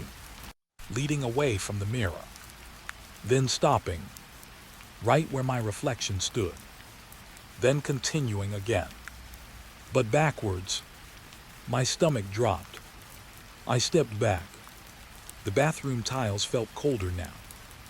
Behind me, the door creaked, just slightly. I froze, slowly turned. The door hadn't opened, but it had changed position, just a fraction, like it had loosened, like it was reconsidering staying closed. I turned back to the mirror quickly. The reflection was gone. The hallway was empty. For a moment, then a shadow moved at the end of it. Slow, human shape, approaching, but not walking correctly, dragging slightly, like it didn't fully understand balance. I backed away again. My heel hit the sink cabinet. Metal rattled slightly. The mirror flickered. And suddenly, I was no longer seeing the bathroom, only the hallway. Fully, completely, no reflection of me anymore. Just the corridor, and something inside it getting closer. I whispered, "No, no, no." My hand reached for the mirror instinctively. And this time, it went through. Not glass, not reflection, just space. Cold air hit my arm instantly. My fingers touched wood. Old wood. The hallway was real now. Or I was no longer where I started. I pulled my hand back fast. But part of me stayed. A thin sensation of being attached. Like a thread stretched between two places. I looked down. My reflection's hand was still visible inside the mirror, waving slightly, like it was waiting for me to finish the step I started. Behind it, the hallway shadow stopped moving. It was closer now, too close to be safe. I could hear something faint from it. Not words, breathing, measured, matching mine slightly off rhythm. I stepped back again, but the mirror didn't let me fully return. My shoulder stayed half inside the glass for a second too long. Cold shot through me instantly. I jerked free, stumbling backward into the bathroom floor. Hard, breathing fast now. The mirror cracked slightly, just a hairline fracture. But it didn't break. It held, like it refused to end the connection. From inside the crack, the hallway changed again. Now I could see multiple doors, all slightly open, all leading somewhere different. But every door had the same thing written above it. Exit. I laughed once, short, uncontrolled, because exits don't repeat. Not like that. I stood up slowly. My reflection stood too, now fully visible again, but different, slightly closer to the glass, slightly more tired, like it had been walking longer than I had. It spoke again, softly. "You're almost inside," it said. I shook my head. "No," I said. "I'm leaving." The reflection tilted its head, then said something that froze me completely. "You already did." Behind me, the bathroom door opened slightly. Not fully, just enough. And the light from outside the bathroom wasn't diner light anymore. It was hallway light. Yellow, old, waiting. The mirror fog began to clear completely now. And for the first time, I saw what was really behind it. Not a reflection, not glass, a doorway, and something on the other side stepped forward, trying to learn my shape before I finished becoming it. I ran, not walked, not hesitated. I ran like the floor itself was trying to pull me back into the mirror. The moment I pulled away from that glass doorway, the bathroom didn't feel like a room anymore. It felt like a thin skin stretched over something deeper. Something waiting. The air behind me shifted the second I turned. Like the diner itself noticed I was leaving. I pushed the bathroom door open hard. Cold diner air hit my face. But it wasn't the same air anymore. It smelled older, like it had already been breathed too many times. The diner outside was still there, but it wasn't repeating now. It was watching. Every booth, every person, every cup. All of it turned slightly toward me at once. Not fully, just enough to feel it. Like a thought turning in one mind. I stepped out fast. No one stopped me. No one spoke. But I heard it anyway. You already left. From every direction. Soft. Calm. Wrong. I didn't look back. Because I knew what I'd see. But I felt it anyway. The mirror doorway closing behind me like an eye slowly shutting. And something inside it pressing forward. Trying to follow. The exit door of the diner opened without resistance. That was the first thing that scared me, because nothing inside that place was supposed to open easily. I stepped out into the night. Cold air hit me harder than it should have. Too sharp, too clean, like the world outside had been scrubbed to look normal again. The diner sign flickered once behind me, then steadied, like nothing had happened, like I had just stopped for coffee. I kept walking, fast, not running anymore, just moving, because running makes things notice you. And I didn't want to be noticed again. The road outside was empty. No cars, no wind, no sound except my own steps. Even my breathing felt too loud, like it didn't belong on this road. I walked for what felt like too long. The diner disappeared behind trees. Normal trees. Real trees. Or at least I wanted to believe that. Then I saw the first wrong thing outside. A road sign. Half bent. Faded metal. I stopped. My chest tightened instantly. Because I recognized it. It was the same kind of sign I saw before entering the diner road. But it had no name. Just a blank plate where text should be. I walked closer slowly. The metal was warm. That shouldn't happen at night. I touched it, and the moment my fingers made contact, I heard it. Soft. Behind me. A coffee cup being placed on a table. I turned instantly. Nothing. Just the road. Empty. Still. But I knew what I heard. I kept walking faster. Now I wasn't just escaping. I was trying to outrun the memory of that place. But memory doesn't stay behind you. It follows in pieces. The trees started changing slightly after that. Not obvious. Not dramatic. Just small differences. Too symmetrical. Too still. Like they were copied instead of grown. And then I saw something worse. A faint glow ahead. Yellow. Familiar. My stomach dropped before my mind even understood. No, it couldn't be. I walked closer anyway. Because fear doesn't always stop you. Sometimes it just makes you curious in the worst way. And there it was.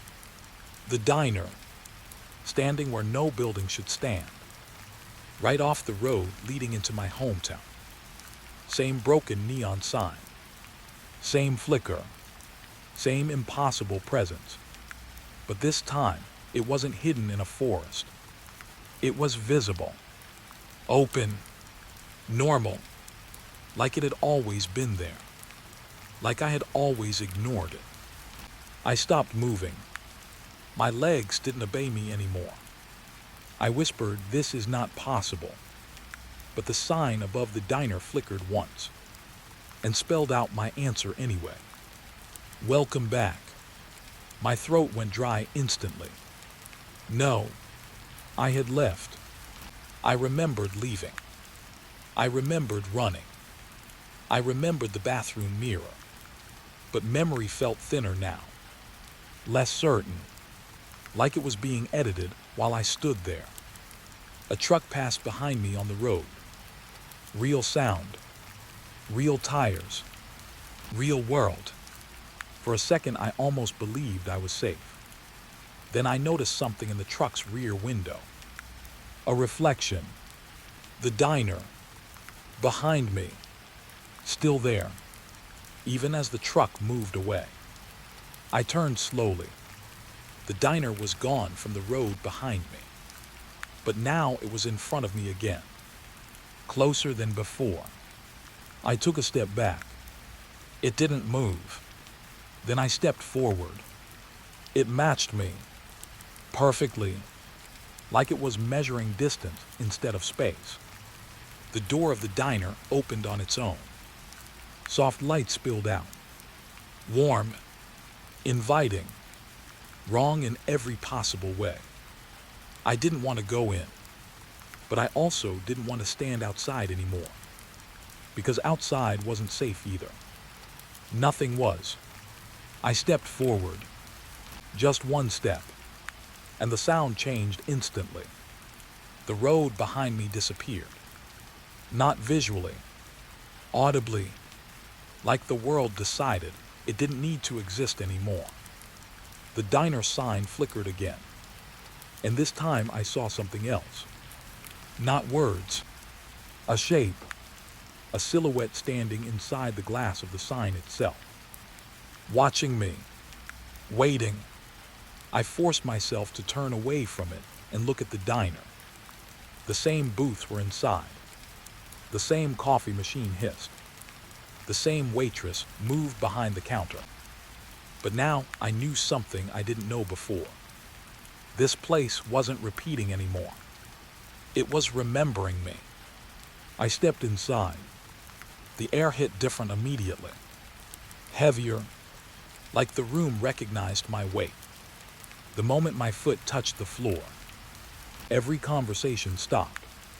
Not gradually, instantly, all at once. Every booth turned slightly toward me. Not fast, not dramatic, just enough to make it feel like I was the interruption. The man from before was there again. Same booth, same coffee, same calm expression. He didn't smile this time. He just said, "You came back." Pause. Then again, "You came back." I shook my head slowly. "No," I said, "I left." My voice sounded weak, even to me. He tilted his head. "You left," he agreed. Then repeated, "You left." The waitress placed a coffee cup on the counter. It was already warm, already waiting. I didn't go closer. I didn't trust anything here anymore. I looked around the diner carefully, and that's when I saw it. The bathroom door, slightly open, yellow light inside. The same light I saw in the mirror. My stomach tightened. "No," I whispered. The man followed my gaze, and for the first time he looked almost tired. "You saw the road," he said. Pause. "You saw the road." I didn't answer, because I already knew what he meant. The diner wasn't the trap. It was the doorway. I backed away slowly, but the booths didn't let me leave the center. They didn't move. They just made space not matter anymore. The bathroom door creaked wider, and I saw it again. The hallway, the mirror hallway. But now it wasn't inside glass. It was inside the diner itself, extending deeper than the building should allow. I felt something behind me. Not footsteps, not sound, just presence. Close, learning my shape again. The man spoke one last time. "You never left the road," he said softly. Pause. "You never left the road." The diner lights flickered, and for a split second, I saw the outside world through the window. My hometown road. Normal, quiet, safe. Then I noticed something standing on it. The diner, exactly where I came from, waiting, as if it had been there the entire time, as if I had never moved at all. And behind the glass, something inside me finally understood. There was no way back, only routes that looped forward into the same place. Again, and again, and again. It started with my name, soft, almost polite, carried by the wind through the empty forest road. Camel. I slowed down on the bike without thinking, because the voice sounded close, too close for an empty road at midnight. I looked around. Nothing, just trees standing too still. No movement, no animals, no sound except my tires rolling over cracked asphalt. I whispered hello. The forest didn't answer, but the road did. Camel.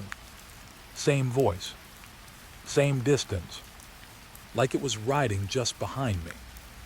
I tightened my grip on the handlebars and started pedaling again. Faster this time. I told myself it was just wind, just echo, just tiredness. But my body didn't believe me, because my skin had already changed. It felt like someone was watching from inside the trees. Not outside. Inside. I checked my phone. No signal. Of course. But the screen flickered anyway. Just once. Like it was trying to show me something, and changed its mind. I stopped again. That was mistake number one. The forest went quieter when I stopped. Not normal quiet. Forced quiet. Like someone had pressed mute on the world. Then the whisper came again. Closer. Camel. I turned sharply toward the trees. My flashlight shook in my hand. The beam cut through branches. Nothing there. But I saw something move anyway. A shadow. Not deep in the forest. Right at the edge of the road. Still. Watching. I swallowed hard. "Who's there?" I called out. My voice sounded weak, like it didn't belong here. No answer. Only the whisper again. But this time, it wasn't from the forest. It was from my own bike. I froze. My hands went cold instantly. Slowly I looked down. The bike's metal frame looked normal, but the handlebar was vibrating slightly, like something inside it was breathing. Then, camel, right from under my hands. I let go immediately and stepped back.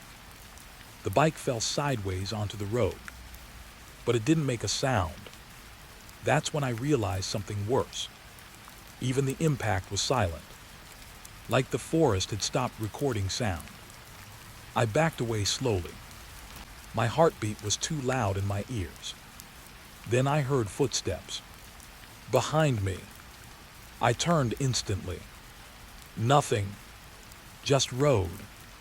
But the whisper came again. From behind me now. Camel. I ran. No thinking. No checking. Just running. The forest road stretched endlessly ahead. But something was wrong with the distance. The more I pedaled, the same trees kept appearing. Same broken branch. Same tilted rock. Same mark on the asphalt. Like I wasn't moving forward. Just cycling through the same small section of road. My breath got heavier. I forced myself to stop again. I needed to understand. But the moment I stopped, the whisper stopped too. That silence scared me more than the voice, because now I had nothing to track. No direction, no warning, only waiting. Then my name came again. But this time, it came from the front, not behind, not the side, ahead of me, on the road. I lifted my flashlight slowly and saw it, a faint figure standing in the middle of the forest path. Not fully visible, just enough shape to be wrong. Too thin, too still, no movement at all. It didn't look like a person waiting. It looked like a sound pretending to be a body. I whispered hello. No response, but my name came again. Camel. And now I noticed something else. The voice didn't match the figure. The figure didn't move its mouth. It didn't even seem alive enough to speak. So the sound wasn't coming from it. It was coming from everywhere around it. The forest itself was speaking. I stepped back slowly. My tire rolled slightly. A twig snapped under it. And instantly, everything stopped again. The figure tilted its head, very slowly, like it was learning how motion worked. I felt my throat tighten. I turned my bike around. I wasn't thinking anymore, just survival. I started pedaling back. Vast, hard, the road blurred under me. Trees rushed past like dark walls. But then I noticed something wrong again. The road ahead wasn't changing, no matter how fast I went. That same broken branch appeared again. That same tilted rock. I was looping. I was cycling in place. The whisper came back. Not behind. Not ahead. Inside my helmet. Camel. I ripped the helmet off and threw it into the bushes. But the voice didn't leave. It just changed location. Now it was in my breath. I stopped the bike so hard I almost fell. And I saw it again. The figure, now closer, standing exactly where I had just been pedaling toward. That was impossible. I didn't hear it move. I didn't see it move. But it was closer. I backed away from the bike slowly. The forest felt different now, like it had leaned inward, watching me, waiting for something to finish forming. The figure spoke for the first time, but not with a mouse, with my name. Camel. I shook my head. No, that's not possible. The voice responded immediately. It is. Not from the figure, from the road itself. I stepped back again, and my foot hit something soft. I looked down. My bike, back behind me. I hadn't moved it, but it was already there. Like the road had reset it. Like time had undone my action. The whisper came again, but now it sounded tired, like it had been calling me for a long time. Camel. I closed my eyes for a second. Just 1 second. And when I opened them, the figure was gone. But the voice was. Now it was right beside my ear. Soft, patient, familiar. Camel, don't leave the road. I turned slowly.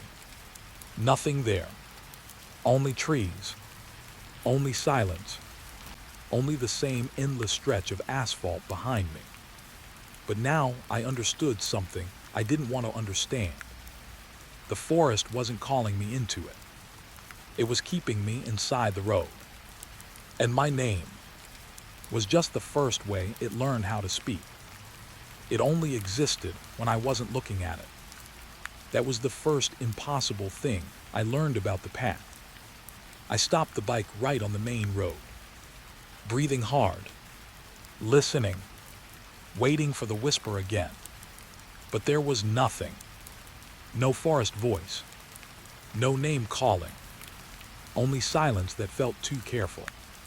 Like something was hiding its breath. I turned my head slightly toward the trees. Nothing. Just darkness between trunks. Normal darkness. But I knew better now. Nothing about this road was normal anymore. I checked behind me. Same empty asphalt. Same long stretch. No movement. No figure. No sound. And still, I felt watched. Not from the forest. From the space between what I was seeing. I tightened my grip on the handlebar. And that's when I noticed it. The turnoff wasn't there anymore. Just a solid wall of trees on the right side of the road. I frowned. I remembered it clearly. A narrow dirt path.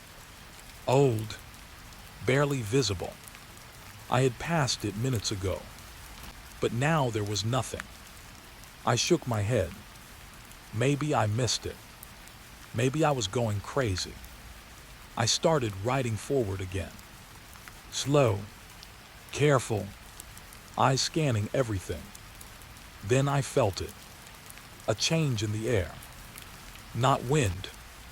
Not temperature. Something like attention shifting. I slowed down. Looked right. Trees. Only trees. I looked forward again. Same road. But something in my chest told me to stop. So I did. And that's when I made my second mistake. I looked away from the right side completely. Just for a second. A normal blink of attention. Nothing dramatic. But when I looked back, the dirt path was there. I froze. My breath stopped halfway out. It wasn't just there. It felt placed. Like someone had drawn it into existence while I wasn't watching. A narrow break between trees. Dark soil. Fresh edges. Too clean for something that should be old. I whispered that wasn't there. My voice sounded weak. Even to me. I stared at it carefully, waiting for it to disappear. But it didn't. It stayed. Still. Patient. Like it had always been there. Just waiting for me to notice correctly. I slowly lifted my hand off the handlebar. Nothing changed. I moved my head slightly to the left. The path stayed. I turned my gaze forward again. And the moment I did, it vanished. I jerked back instantly. What the? I looked again. Nothing. Just trees. My heart started racing faster. I turned my head toward it again. And there it was. Same path. Same exact shape. I swallowed hard. This isn't possible. I repeated it like it might fix reality. But reality didn't respond. Only the forest did. A soft rustle. Not wind. Too coordinated. Like something breathing through leaves. I tried something else. I looked at the path without focusing directly on it. Just from the corner of my eye. And it stayed. Clear. Stable. Waiting. I laughed once. Short. Uncontrolled. Because that made no sense. Things don't behave differently depending on how you look at them. But this did. I tested it again. Look straight at it. Gone. Look away slightly. There. My stomach tightened. This is wrong, I whispered. The whisper from before didn't return. Instead, I heard something else. My own thoughts, but slightly delayed. Like the forest was listening first. I decided to move closer. Slowly, carefully, I kept my eyes half turned away from the path, and as long as I didn't fully look at it, it stayed. I rolled the bike forward. The tires moved onto something softer. Not asphalt anymore. Soil. I didn't look directly, but I felt the shift. Like the road was giving up its identity. I stopped right at the edge. My breathing was shallow now. I could feel sweat on my neck. I whispered, "What do you want from me?" No answer, but the path changed slightly. Not visually, emotionally. It felt more open, like it was responding, inviting. That scared me more than anything else, because it meant it understood. I turned my head slightly away again and spoke louder. "I'm not going in." The forest stayed silent, but the path stayed too. Still visible, still waiting. I reached down and touched the soil with one finger. Cold, real, not illusion, not air. Ground. That made it worse, because it meant it existed in physical space, even if my mind couldn't fully accept it. I pulled my hand back fast, and for a second, I looked directly at it again. It disappeared instantly, like it had never been there. I stepped back, breathing faster now. No, this is not normal. I turned my head slightly again, and it returned. Perfectly. I closed my eyes for a moment, just to reset my thoughts. When I opened them, I accidentally looked directly at it again. Gone. I cursed under my breath. This wasn't just a trick of vision. It was reacting to awareness itself, like it existed only when I was uncertain.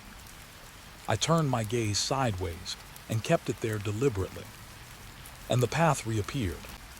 But this time, it was longer, extending deeper than before. I hadn't moved, but it had. That made my stomach drop. Something on the path shifted.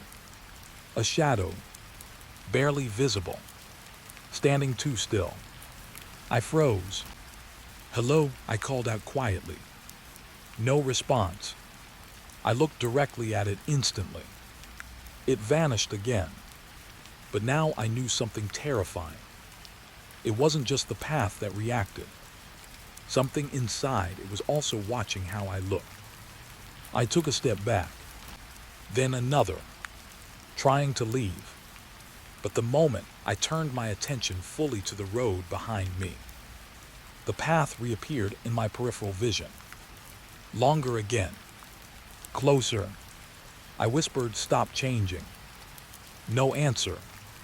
Only silence. Then my bike moved slightly on its own. Just a small roll forward. Into soil. I hadn't touched it. I stared at it, frozen, and realized something worse. The path wasn't just appearing when I wasn't looking. It was waiting for me to stop resisting it. I turned my head fully away, trying not to acknowledge it. And as I did, I felt it. A presence behind the trees. Not in front. Behind me now. Closer than before. Not moving. Just aligned. Like it had found my blind spot. I didn't turn. I didn't look. Because I knew if I did, I would lose track of the path again. But something whispered softly anyway. Not my name this time. Just one sentence. Calm. Certain. You're already facing it. My blood went cold, because I realized something I didn't want to accept. I had been looking away from the road the entire time, and still walking toward it. I didn't fall because I lost balance. I fell because the bike let go of me first. 1 second I was riding. The next, the handlebar twisted slightly on its own, like something inside it changed its mind about carrying me. And then I was on the ground. Hard, breath knocked out of me, dust in my mouth, cold air burning my throat. But the worst part wasn't the fall. It was the sound that followed. The bike didn't stop. It kept moving, slow at first, then steady, then normal, like I was still on it. I lifted my head from the dirt road. My hands were shaking. No, no, no, no. I forced myself to stand. My knees felt weak. My body didn't want to believe what my eyes were seeing. The bike was riding ahead of me. Empty seat, empty handlebars, but still moving like someone invisible was pedaling. The wheels turned perfectly. No wobble, no hesitation, like it had never needed me at all. I took a step forward. The bike didn't slow down, didn't turn back. It just kept going down the forest road, like it knew exactly where it was headed. I ran after it. Instinct, stupid instinct. My shoes hit the dirt hard. Branches scratched my arms as I pushed forward. "Hey, stop," I shouted. My voice broke halfway. The forest swallowed it instantly. The bike didn't react, didn't even shake. It just kept riding. Faster now, not running away. Leading. That thought hit me wrong. Like I wasn't chasing it. I was following it. I forced myself to stop running for a second. Chest burning. Air too thick. I bent slightly, trying to catch my breath. And that's when I noticed something. My footprints. They weren't matching my direction anymore. They were pointing forward. But I was behind them. I blinked hard. No, that's not possible. I looked up again. The bike was farther now, but not distance farther. Position farther. Like the road itself had shifted it ahead of me without moving it. I started walking again. Slower this time. Careful. Watching every detail. The forest felt different now. Not quiet. Expectant. Like it was waiting for something to finish unfolding. Then I saw it. The bike turned slightly on its own. Not a turn like control. A correction. Like it was adjusting itself to the road. To something I couldn't see. I whispered, "Where are you taking me?" No answer. But the bike's speed changed. Slightly faster.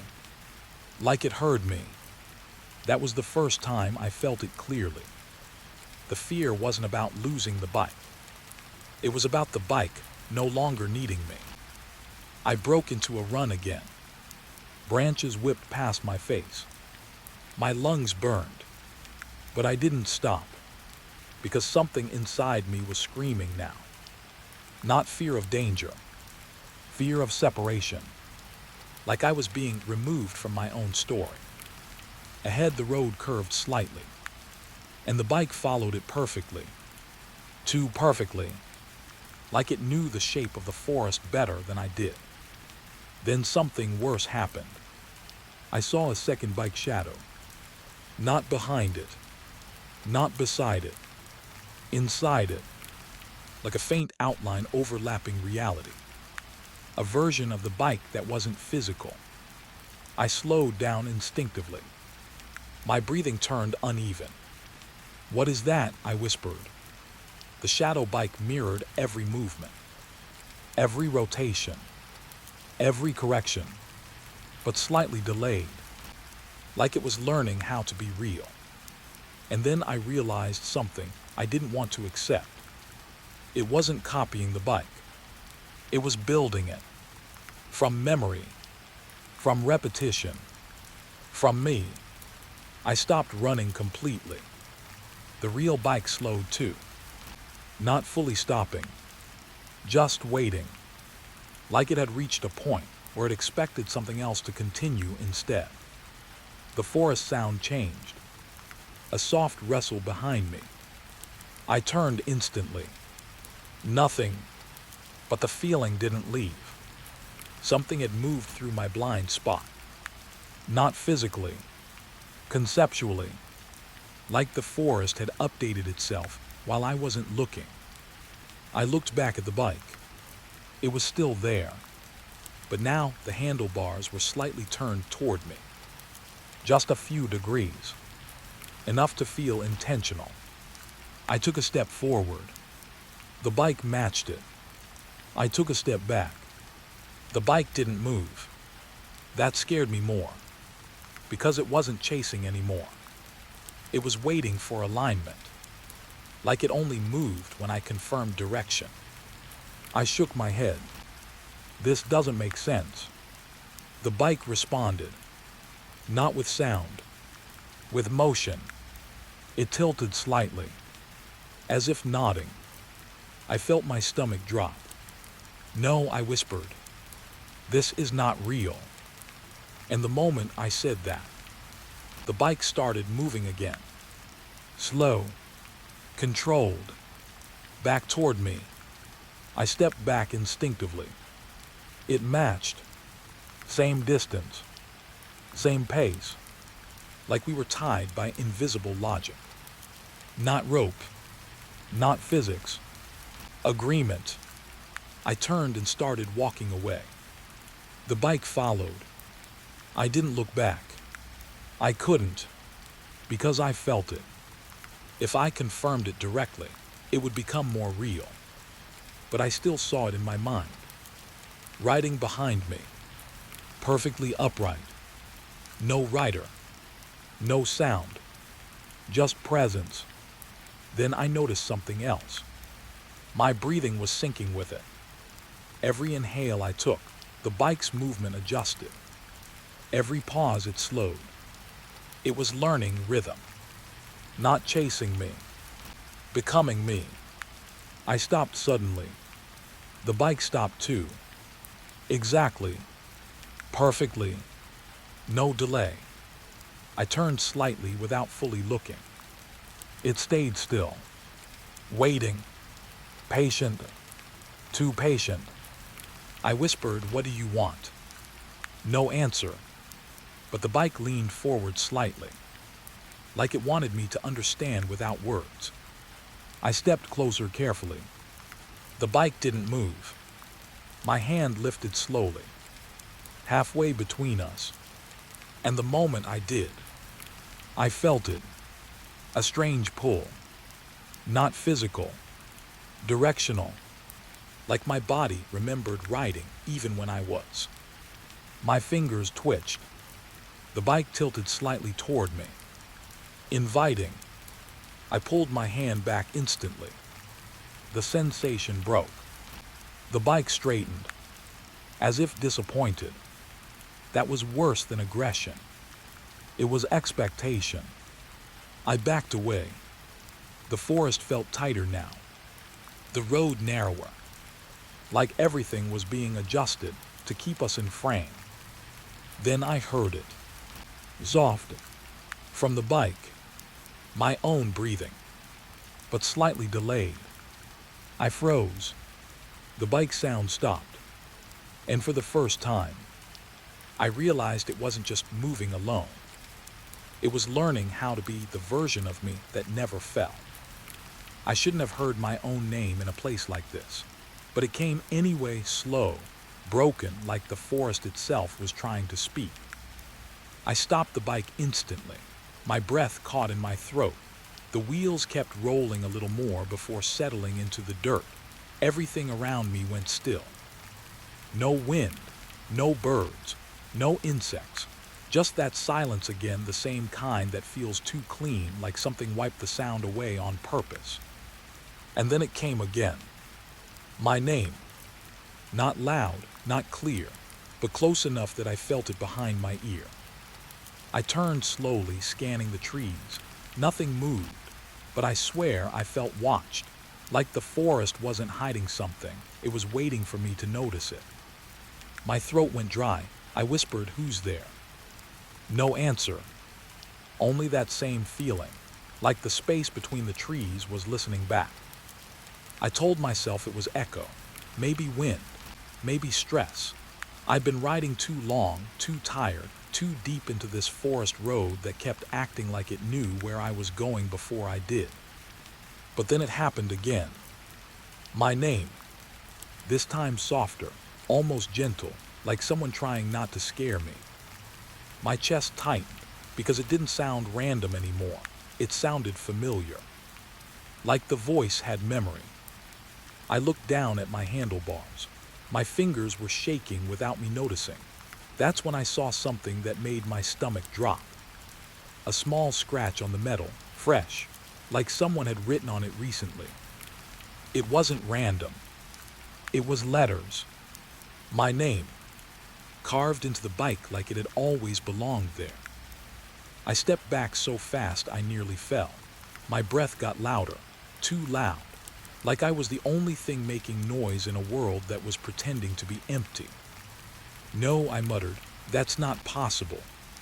But the forest didn't care what was possible, because now it wasn't just my name. It was my voice, coming from somewhere deeper in the trees, repeating what I had just said, like it was learning me. I felt my skin go cold, not fear at first, something worse, recognition, the feeling that this wasn't the first time this had happened, even though I knew it was. That's when I realized something else, something small, something wrong. My memory of how I got here wasn't smooth anymore. It had gaps, like someone had cut pieces out. I tried to think back, the road, the ride, the direction I came from. But every time I tried to trace it, my thoughts slipped, like the forest was refusing to let me remember too far back. A sudden crack echoed somewhere to my left. I spun around instantly. Nothing. But the silence had changed again. It felt closer now, tighter, like the forest had taken a step toward me. And then I heard it again. My name. But this time, it wasn't just calling me. It was answering me.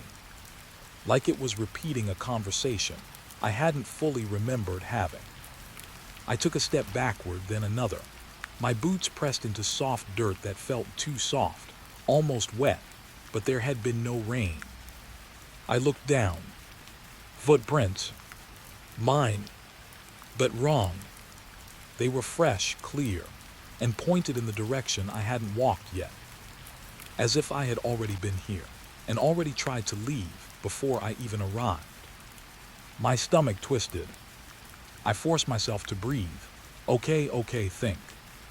But thinking didn't help anymore, because now I could hear more voices. Not one, several, all using my name. Different tones, different ages, like fragments of me speaking from inside the trees. Some sounded angry, some sounded scared, and one sounded calm. Too calm. That one said, "You came back." I froze, because I didn't know who said it, and I didn't know what back meant. I turned my head slowly toward the direction it came from. Between two thick trees, I saw something that didn't belong. A small clearing, but not natural. The grass there was flattened in a perfect circle, like something heavy had been sitting there for a long time. And in the center, a single object. A bicycle. My bicycle. The same scratches, the same bent handle, the same dust. It was impossible, because I was still standing here, holding it. I looked down at my hands. Empty. My heart dropped so fast it felt like my chest collapsed inward. I turned back instantly. The space where I had parked it was gone. No bike, no dirt mark, nothing. Just forest again, like it had never existed. My breathing broke. This was wrong. Everything was wrong. I stepped toward the clearing without thinking. Every step felt heavier, like the ground didn't want me to go forward, but also wouldn't let me stop. The closer I got, the more I felt it. Memory shifting. like something inside my head was being rearranged. I looked at the bicycle again, and now it was moving. Not rolling, not falling. Pedaling, slowly, by itself. The pedals turned in perfect rhythm, like someone invisible was riding it. I stepped back instantly, but the sound followed me. Chains clicking, tires brushing dirt. And then a voice behind me whispered, "Don't look at it like that." I spun around. Nothing. But the voice wasn't gone. It was inside my ear now, like it had leaned in too close. My vision blurred for a second. And when it cleared, the clearing had changed.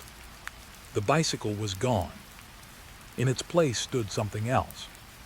A tree, but not like the others.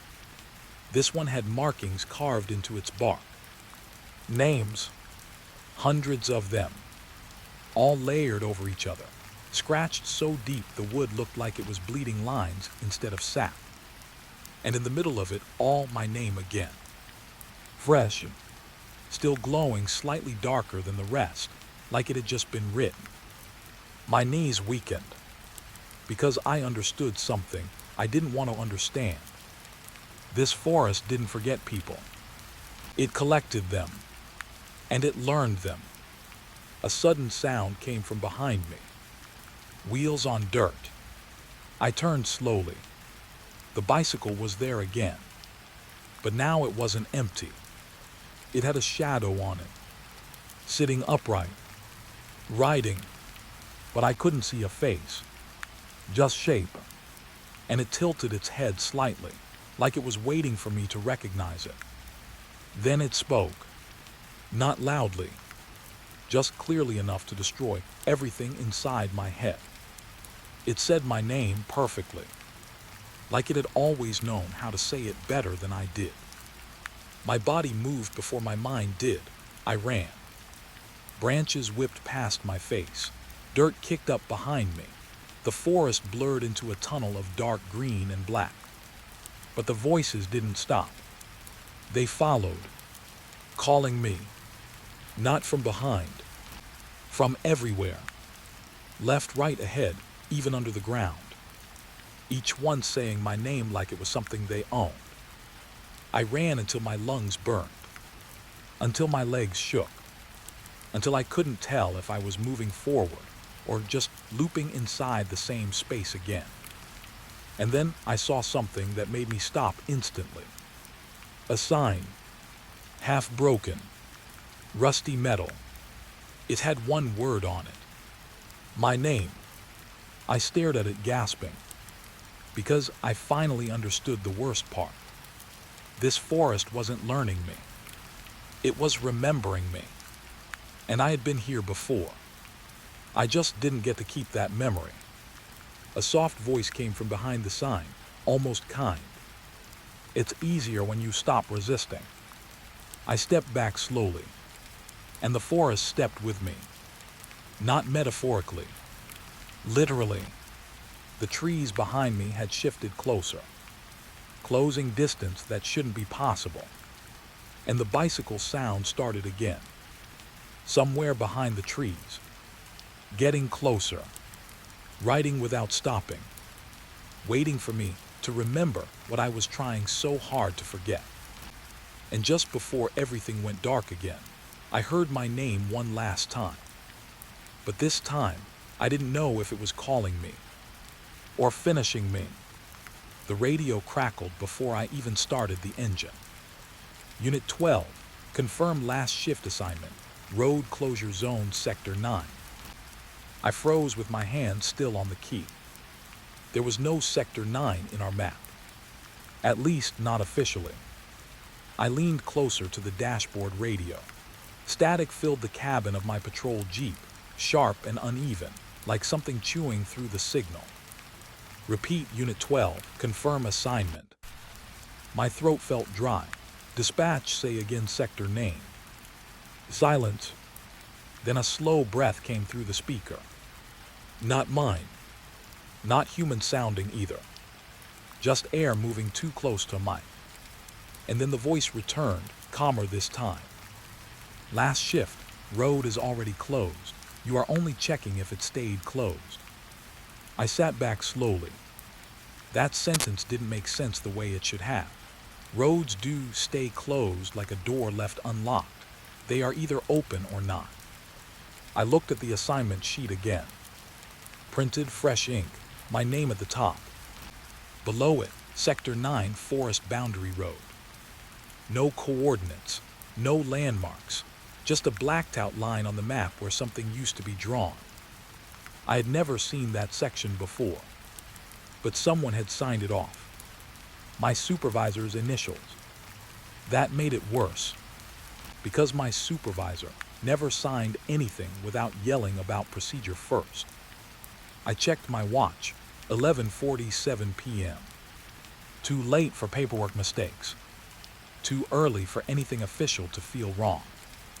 I started the engine anyway. The Jeep rumbled through the empty forest checkpoint.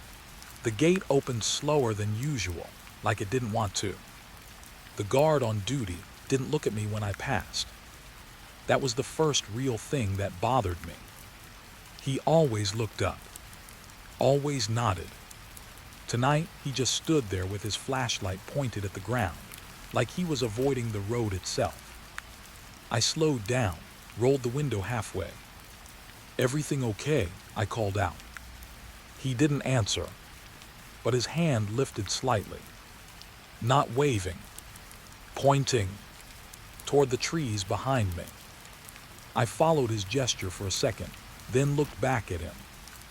He still hadn't moved, not even his eyes. And for a moment, I wasn't sure if he was breathing. I drove on. The forest road opened up fast after the checkpoint. Trees on both sides, thick and uneven, like they had grown too close together in a hurry. The headlights cut through fog that wasn't on the weather report. That was my first real mistake. Trusting the report. The road itself was simple at first, straight, old asphalt, faded lines. But something felt off about the way the road absorbed light. It didn't reflect it normally. It swallowed it in patches.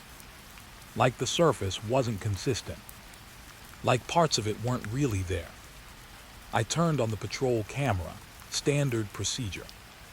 The screen flickered once, then stabilized, but the image looked slightly delayed, like the camera was a second behind reality. I slowed down. That's when I saw the first sign. A road closure barricade. Yellow metal. Fresh paint.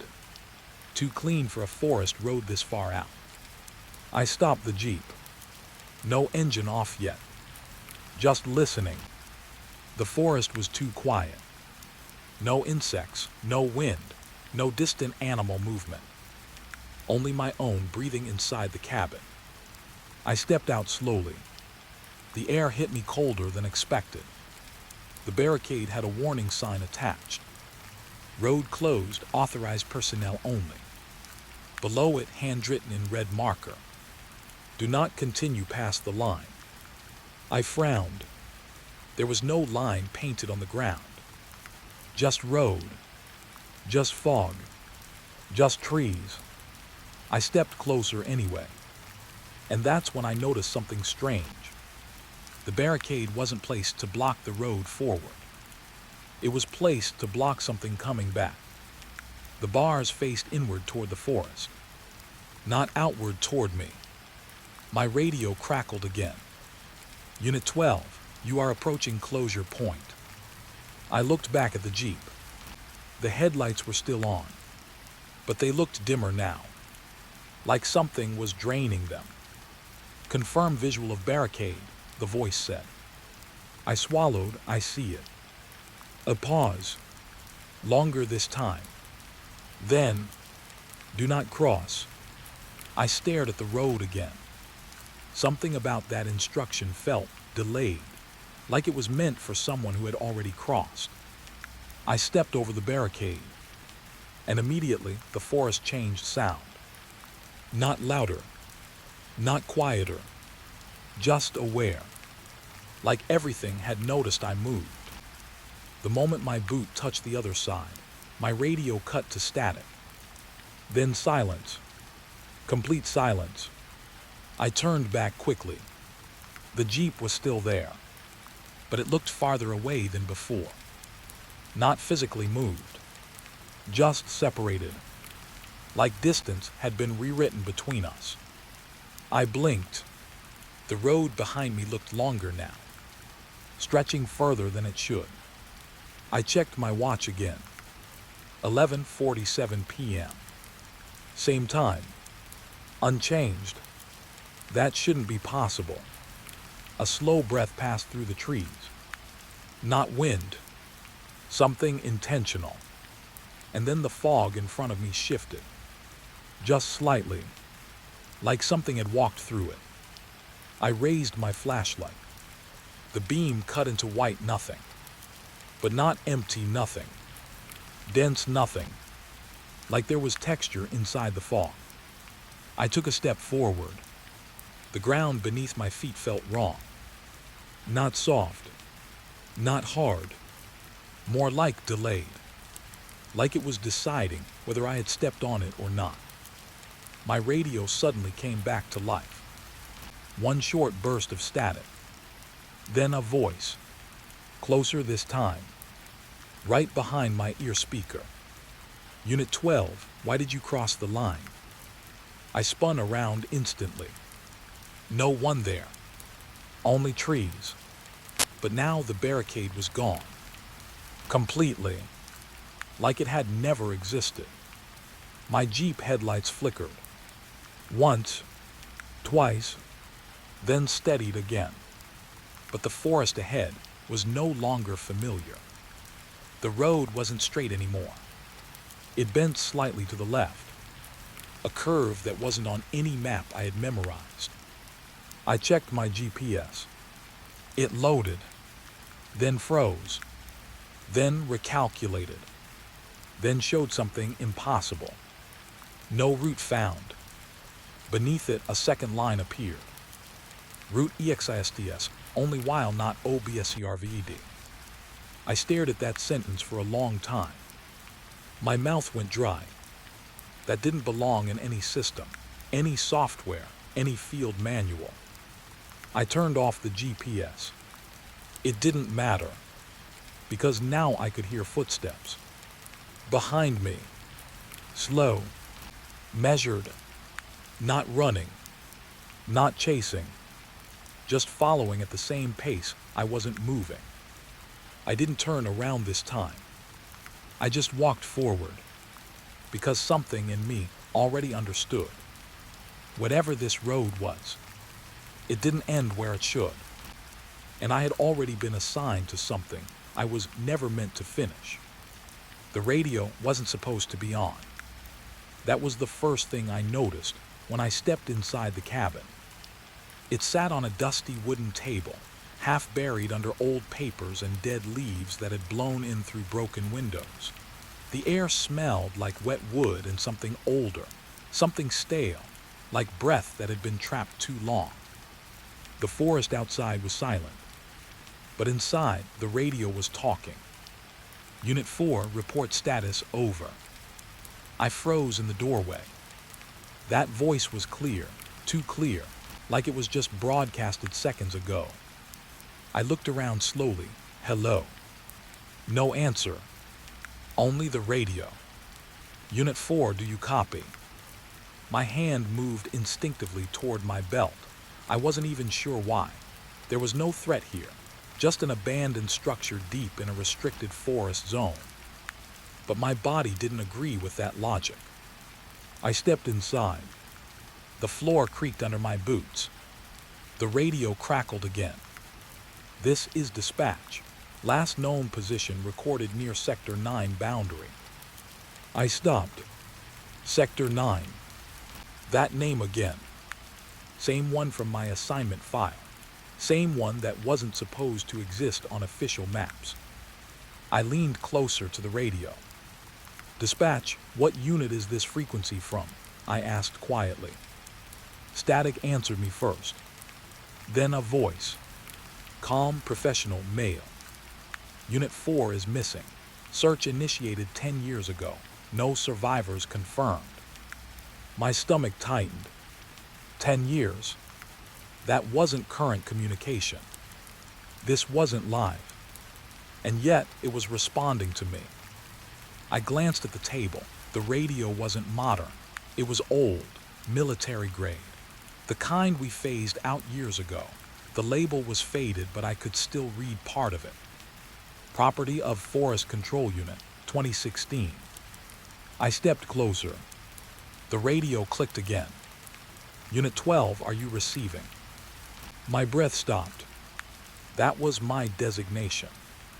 I hadn't given it. I hadn't said anything. I backed away slowly.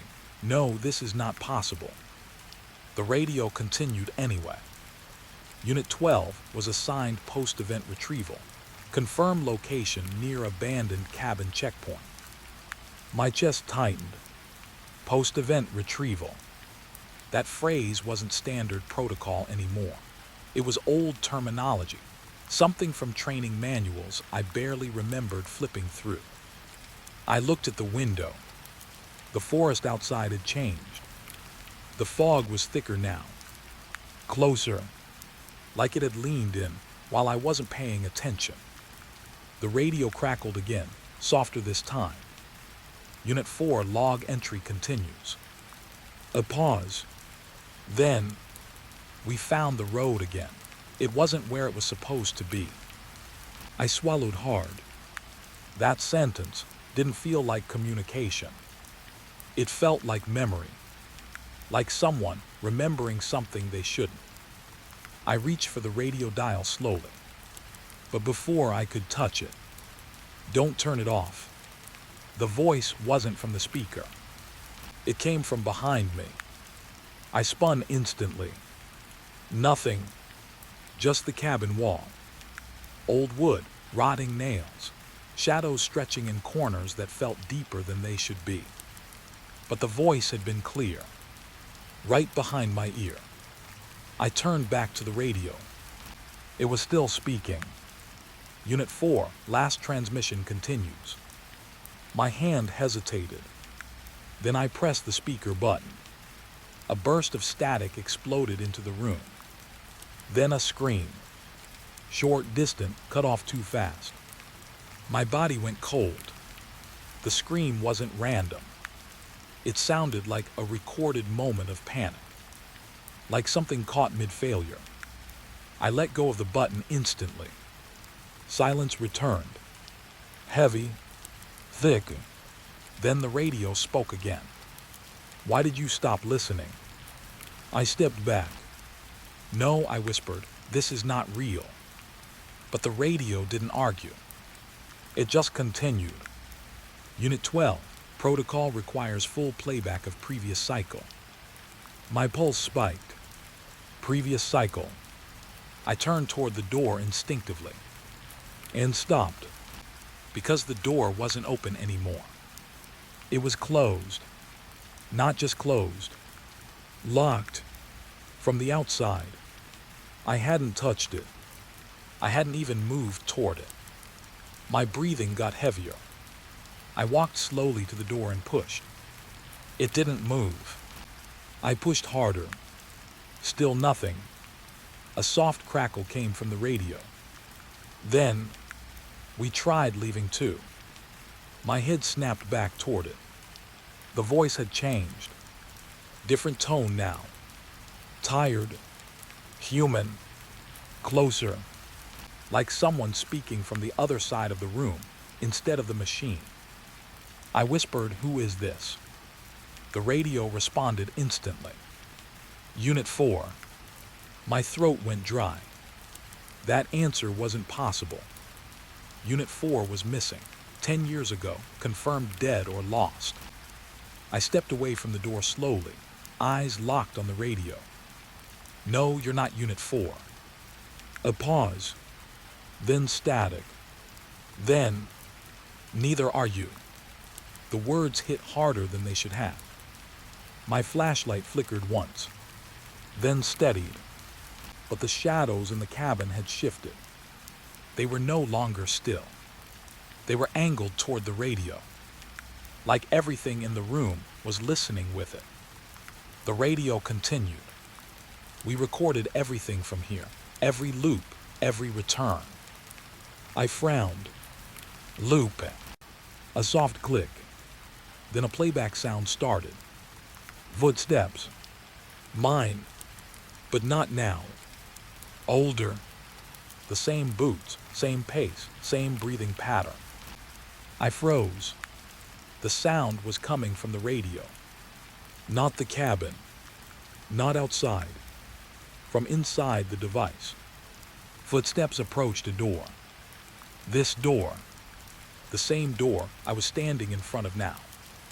Then a voice. Mine. But wrong. Tired, fractured, repeating. I shouldn't have come back here. My blood ran cold. The recording continued. I turned off the radio, but it didn't stop. A pause. Then static. Then silence. The radio clicked again. Live again. Unit 12, do you confirm termination of signal loop? My knees felt weak.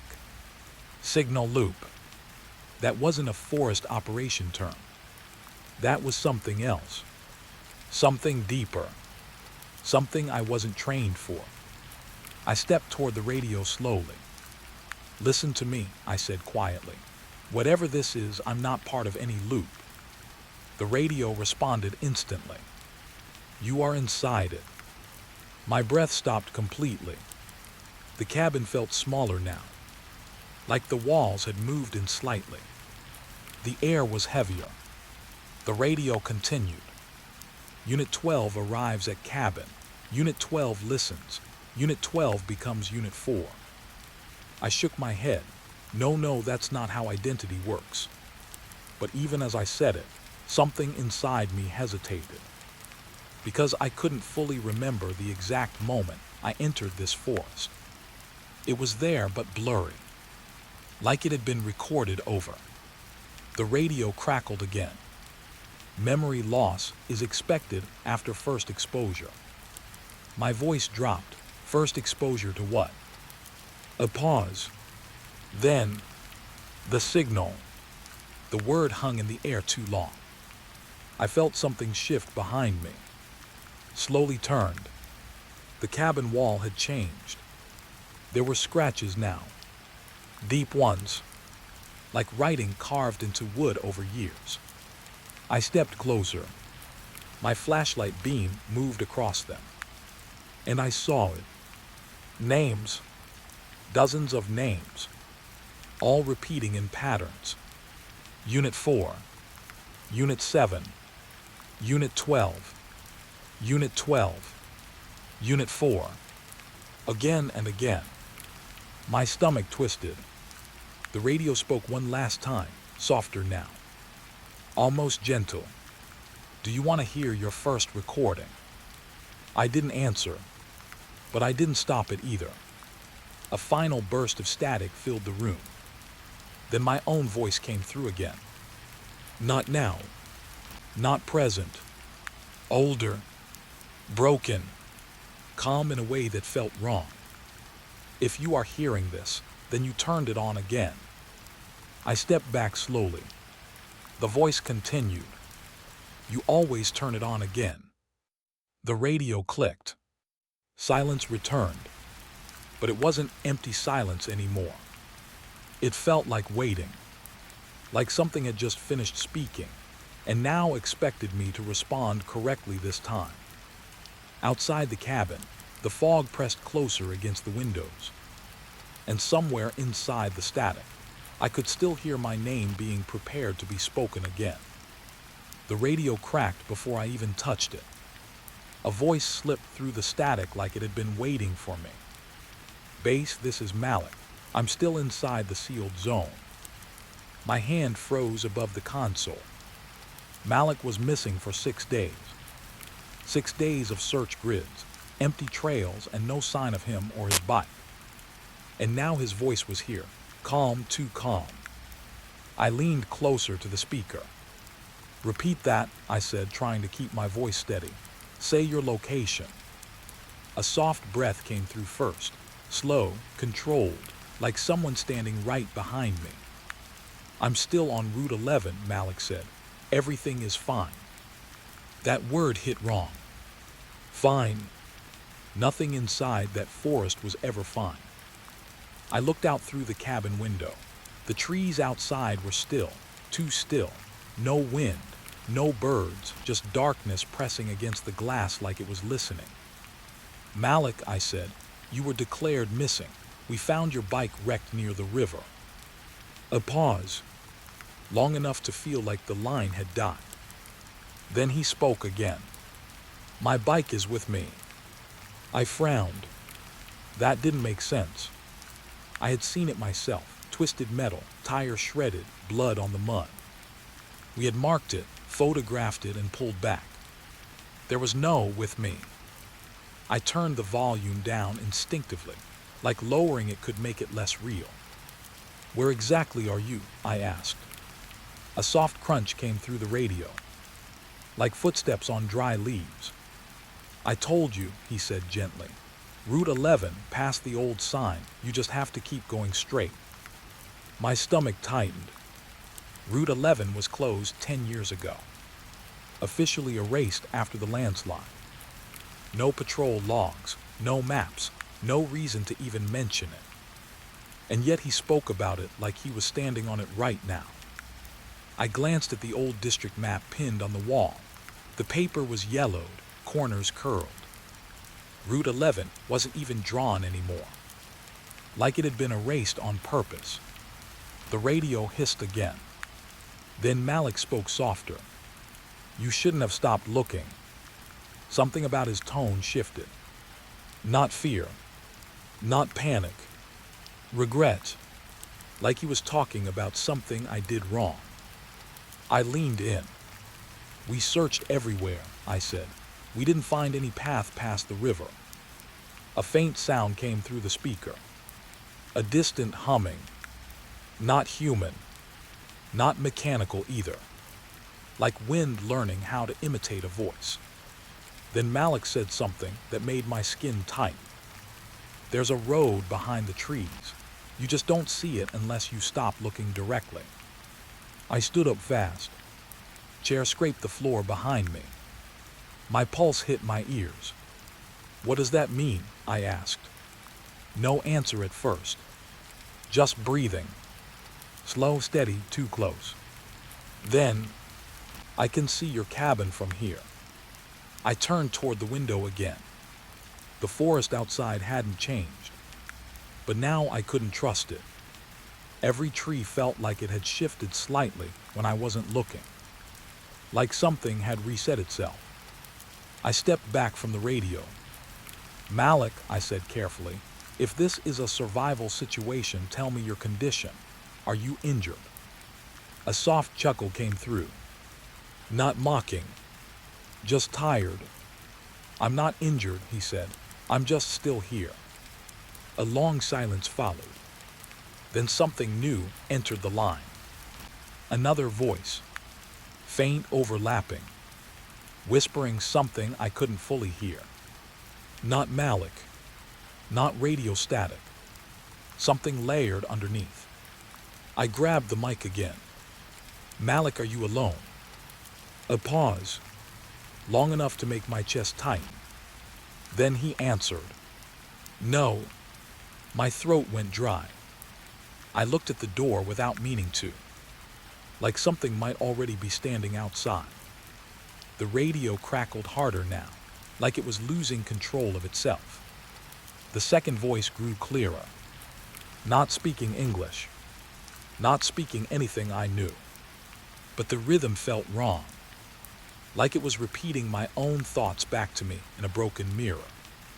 I lowered my voice. "Listen to me," I said. "If you're in distress, stay where you are. We're coming in." A sudden shift. The line went silent. No static. No breathing. Just empty air. Then Malik returned, but his tone had changed again. Now it sounded closer. Too close. I already told you, he said softly. You were here yesterday. My grip tightened on the mic. That's impossible, I whispered. A soft sound came through the speaker. Like paper being turned. Like someone flipping through memory. You wrote my report, Malik continued. You signed my file, you closed the case. I stepped back slowly. My desk felt farther away than it should have. The cabin light flickered once. Just once. But it was enough to make everything feel unstable. I never closed your case. I said quickly, you're still missing. A pause. Then Malik spoke almost gently. Then why do I remember you telling me to leave? My mouth went dry. I had never said that. At least I didn't think I had. The forest outside suddenly felt closer. Like the walls had moved inward while I wasn't paying attention. The radio hissed again. But now it wasn't just Malik. It was multiple voices. Layered. Like different versions of the same conversation happening at once. Some angry. Some calm. Some whispering my name. I stepped away from the table. My back hit the wall. Cold wood. Real. But even that felt uncertain now. Stop this, I said. This is not a secure line. Malik responded instantly. It's the only line you've ever had. That hit harder than it should have. Because for a second, I couldn't remember if this radio was even official equipment. I looked at it again. The metal plate on the side looked older than I remembered. Scratched, rusted, like it had been sitting here for years longer than it should. I swallowed. Where are you right now? I asked again, quieter this time. A long breath came through. Then, I'm inside the part of the forest that keeps people who listen too long.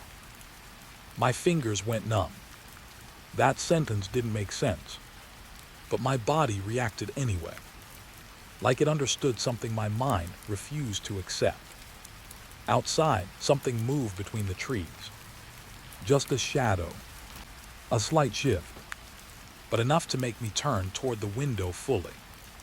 Nothing was there when I looked directly. Of course, nothing ever was. The radio clicked again, and Malik spoke one last time in a voice that felt completely close now. Not through a device anymore, but in the room. You're going to come back here, he said. You already started. My heart slammed. I'm not going anywhere, I said quickly. A soft laugh. Almost kind. That's what they all say before they find the road behind the diner, or the cabin that wasn't there yesterday, or the footprints that walk away from them instead of toward them. My breath stopped. He was describing things I had only heard in other reports. Cases that were never connected. Separate incidents. At least that's what we believed.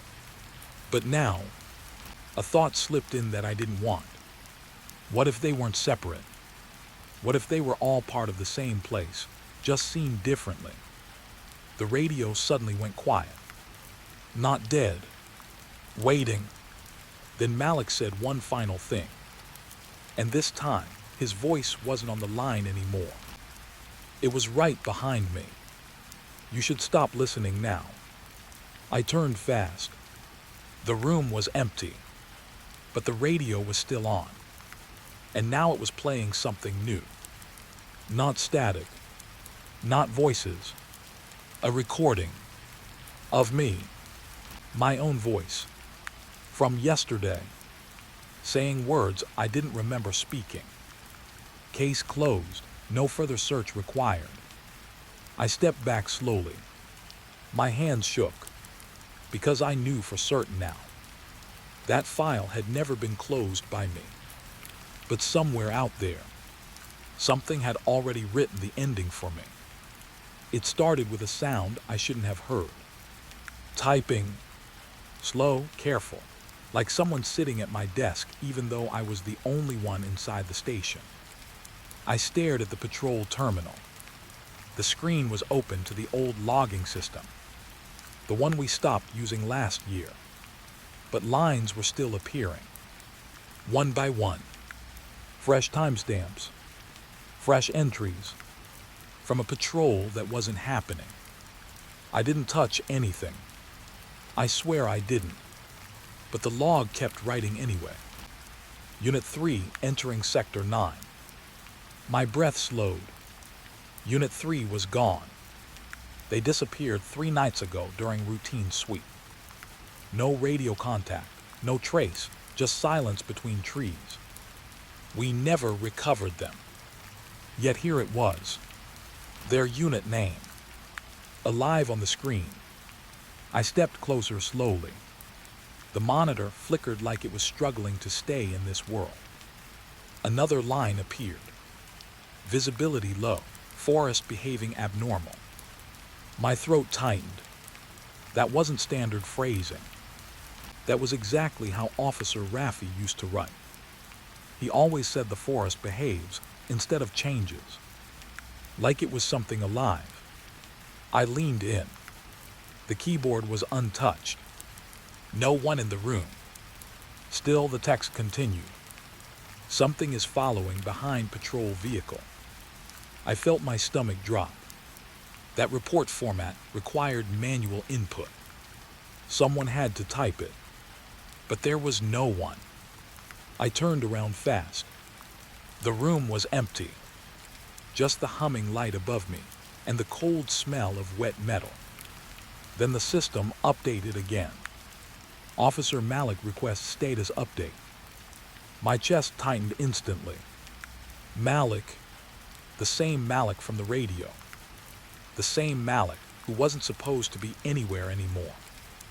My fingers hovered above the keyboard. I didn't want to respond, but the cursor blinked, waiting, like it already knew I would. I typed slowly. Malik is missing. Confirm last known location. The moment I pressed enter, the screen paused. Not frozen. Thinking. Then it replied. Last known location, still inside patrol loop. My brow furrowed. Patrol loop wasn't an official term. It was something rookies said when routes started feeling repetitive. When the forest made you pass the same tree twice. Or the same rock. Or the same broken sign. We were told it was just disorientation. Now it was written like a fact. Another line appeared beneath it. Loop duration, 6 days, 14 hours, 22 minutes. My stomach turned. That matched exactly the time since Unit 3 went missing. Coincidence should have been my first thought. But it was, because something about the numbers felt aware. Like they were watching me read them. The keyboard clicked again. No input from me. New instruction received. I stepped back instantly. The chair behind me creaked. I hadn't touched it. The system continued. Continue patrol. Do not exit forest boundary. My breath became shallow. I whispered without meaning to. I'm not in the field. The screen paused again. Then responded. Correction, you are currently assigned. My hands went cold. That was impossible. I checked the assignment board myself this morning. I was off duty. I remember clearly. I remember locking the file cabinet. I remember leaving the building. At least I thought I did. But now doubt started crawling in. Slow quiet. The kind that doesn't scream. It just rearranges your memories while you're not looking. The log kept going. Previous officer status unresolved. A new line blinked. Then another. Recommend retrieval protocol. My pulse spiked. Retrieval meant field entry. It meant going in after someone who wasn't coming back. It meant the forest had already decided they were gone. I backed away from the desk. The fluorescent light above me flickered once. Just once. But in that moment, the room felt longer. Like the walls stretched slightly. Like the station was remembering a bigger version of itself. Then the screen changed again, and I saw something that made me stop breathing. A live feed window opened. Black at first, then shapes formed. Trees, dark, wet, shifting trees. A camera feed from inside the forest. I leaned forward without thinking, and I saw it. A patrol vehicle, idling, doors open, empty, my own unit number written on the side. But I had left my vehicle parked outside. I was sure of it. The camera angle shifted slightly, like whoever was holding it was walking. Then the feed tilted down, and I saw footprints, fresh, walking forward, but no person, just prints forming in real time, one step at a time, as if something invisible was moving through mud. The log updated again. Officer presence confirmed. My throat went dry. I whispered, "That's not me." The system responded instantly. "It is now." The feed zoomed slightly without input, and I saw something else. A patrol badge lying on the ground. Mine. I felt my stomach twist hard, because I remembered wearing it earlier. But I couldn't remember taking it off. The log continued. Entry successful. Welcome back, officer. My hands started shaking. I stepped away from the terminal completely now. But the screen followed me. Not physically, but visually. The feed expanded, filling more of the monitor, as if the station itself was leaning in closer. A new line appeared. Route confirmation required. I shook my head. "No," I said out loud. "I'm not going anywhere." The system paused, then replied calmly. "You already started the walk." A sudden memory flashed. Me standing outside, the forest line in front of me, taking a step without remembering why. I froze. That didn't feel like a memory. It felt like something happening again in reverse. The log flickered. New entry. Heartbeat detected, synchronizing. My chest tightened. The room lights dimmed slightly. Just slightly, but enough for the shadows to grow longer than they should. Then I heard it. Footsteps. Inside the station. Slow. Behind me. I turned sharply. Nothing. But the floor creaked again. Closer this time. The screen updated. Unit merging in progress. My breath hitched. "What does that mean?" I whispered. No response. Just typing. Faster now. Like the system was excited. Officer identity stabilizing. My reflection flickered on the black monitor. But for half a second, it wasn't just me. There was someone standing just behind my reflection, close enough that I should have felt breath. I spun around again. Empty room. But the radio on the desk clicked once. Then a voice came through. Soft. Familiar. Calm. "You should finish the patrol log." I froze, because I recognized that voice. It was mine, but I hadn't spoken. The log kept writing, final line appearing slowly, deliberately. Officer status updated, active inside sector.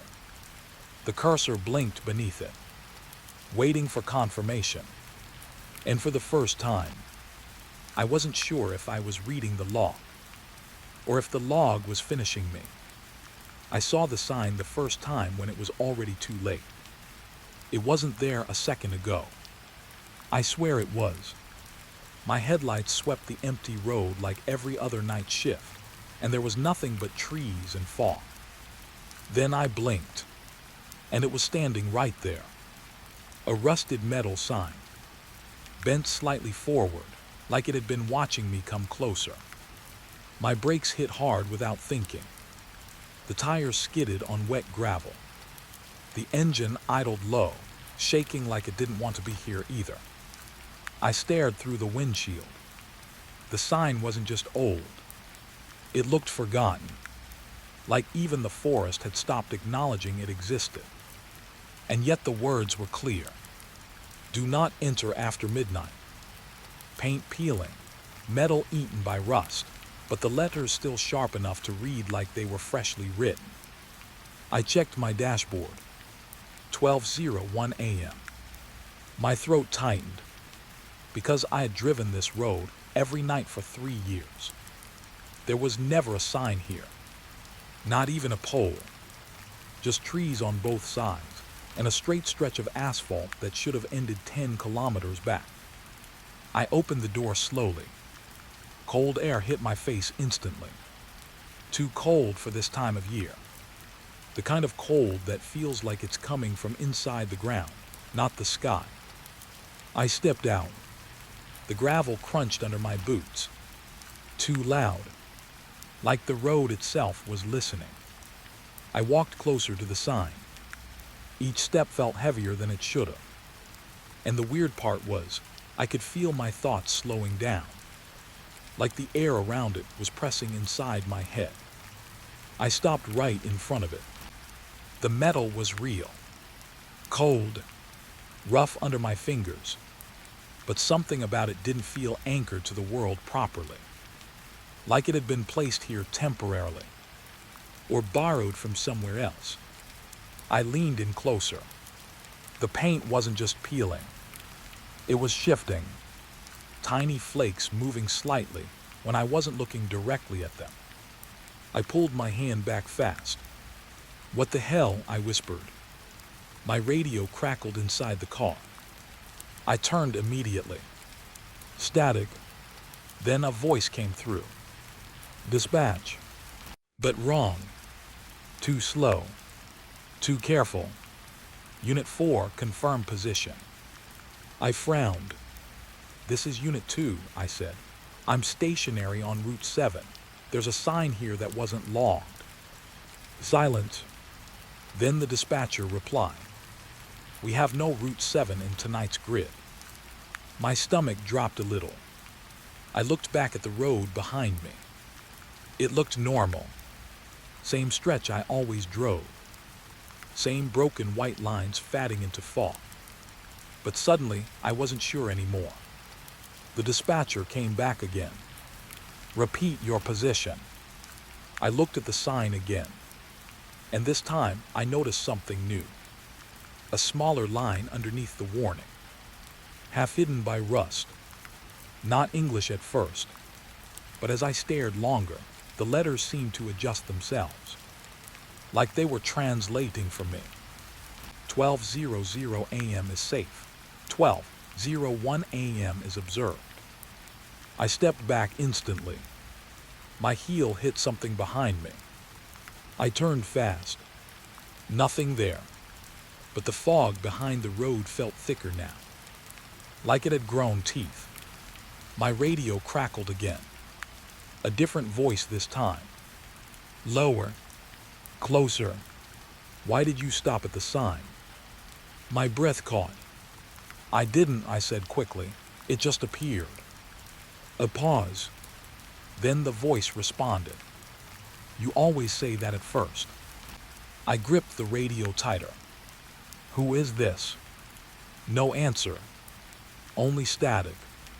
Then something I didn't expect. My own voice came through the speaker. Not a recording. Not delayed. Immediate. Clear. I shouldn't have stopped. I froze. That wasn't me. I hadn't said that. I hadn't even thought it. I turned back toward the road. And that's when I saw it. The lane behind my car, wasn't straight anymore. It was slightly different, like it had been redrawn while I wasn't looking. The trees on the left side were now closer than they were a minute ago. The road felt narrower. Wrong. I stepped toward the car slowly. My boots scraped gravel. Every sound felt delayed, like the world was reacting late. I got inside quickly and slammed the door. Locked it. Took a breath. Then looked up. The sign was no longer outside the windshield.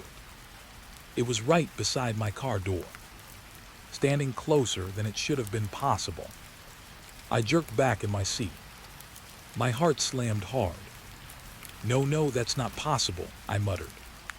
The radio turned on by itself. No static this time.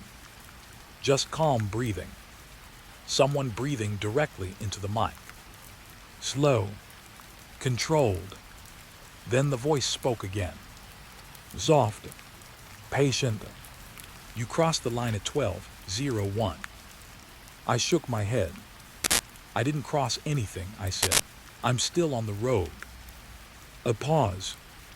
Then the voice responded. That's what the road says too. My hands started to sweat. I looked forward again. The road ahead was changing. Not dramatically. Not all at once. But subtly. Like a photograph being edited frame by frame. The white line in the center was now broken in different places. The fog was forming shapes that looked almost like shoulders. Like something walking just outside my headlights. I turned the engine on fast. The car roared.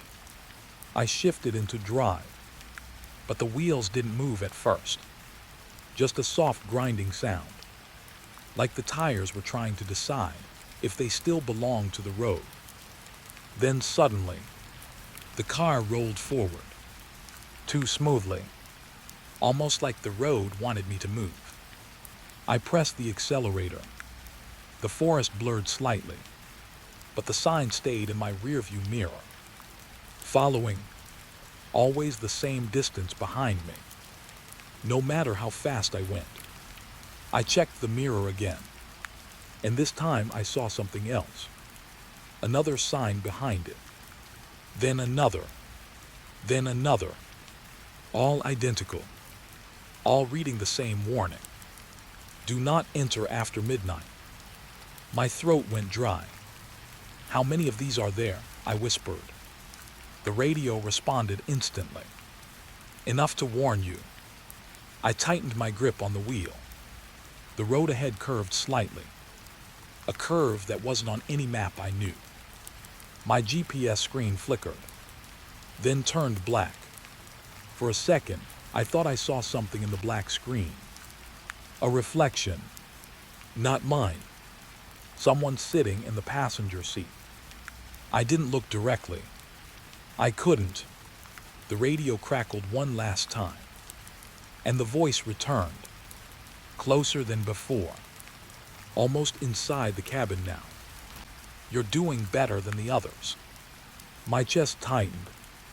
Others? I asked. A soft pause. Then, they stopped at 12:012. The road ahead disappeared into thicker fog. And for the first time, I wasn't sure if I was driving away from the sign or deeper into it. The first time I saw the headlights, I thought it was just another car. Normal routine, something I could pass and forget. But it never passed. That was the problem. It stayed ahead of me. Always the same distance. Always moving in the opposite direction, but never getting closer, never disappearing either. Just there, floating in the fog like it had no intention of ever leaving. I kept my speed steady. 60 kilometers per hour. Then 70. Then 80. Still there. Still ahead. My grip tightened on the wheel. This doesn't make sense, I muttered. The road was straight, empty, no curves, no exits, no reason for a car to stay in front of me like this. I blinked hard, The headlights flickered, just for a second, and I swear they got closer. My foot eased off the accelerator without me thinking. The car slowed slightly, but the headlights didn't. They matched me perfectly, always staying just far enough ahead to be seen, but never reached. I turned on the high beams. The fog lit up in a wide cone. Nothing changed, except now I could see more clearly. And that was worse, because the headlights weren't attached to anything visible. No car body, no shape, just two floating lights cutting through the fog like eyes without a face. I swallowed hard. My throat felt dry. This is not real, I told myself. But the road didn't feel real either anymore. The markings on the asphalt were fading and reappearing in different places every few seconds, like someone was rewriting the road while I drove on it. The radio crackled again. I almost didn't pick it up, but it turned on by itself anyway. A soft voice came through. Calm, too calm. You're following it correctly. My stomach tightened. Following what? I asked. A pause. Then, the exit. I frowned. There is no exit on this road. Silence. Then a soft exhale through the speaker, like someone disappointed in me. Not yet, the voice said. The headlights ahead flickered again. This time they shifted slightly to the left. I followed them without thinking. The steering wheel turned a little. The road responded. Not like asphalt, like something flexible, like it was adjusting to keep me aligned. My heart started beating harder. I tried correcting the wheel, straightening the car, but the moment I did, the headlights drifted again. Always guiding, always leading. My jaw clenched. Stop this, I said out loud. I'm not following anything. The radio responded instantly. You already are. The fog thickened. I could feel it now pressing against the windshield like a slow breath. And then I saw something new. Shapes inside the fog. Not solid, not clear, but moving alongside the headlights, like shadows walking beside them. I squinted, trying to focus, and for a split second I saw a hand. Human, reaching forward, then gone. My pulse jumped. I slowed down again. The headlights slowed too. I looked at the rearview mirror. Empty road behind me. No sign of anything I had passed. No tire tracks. Just fog swallowing everything. I whispered, "Where am I going?" The radio answered softly, "Where you were already heading." My fingers tightened on the wheel until they hurt. I forced myself to focus. Think logically. There had to be an explanation. Maybe reflection, maybe fog distortion, maybe fatigue. But none of those explained why the headlights reacted to me like they were aware, like they were watching me hesitate. The headlights flickered again, and this time I heard something. Not through the radio, not through the car, through the windshield. A faint sound, like breathing, slow, matching my own rhythm. I froze.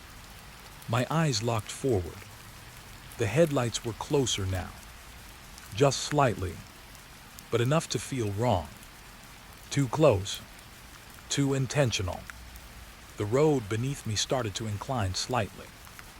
I hadn't noticed a slope before, but now I was going uphill. Slowly, like the road itself was lifting towards something.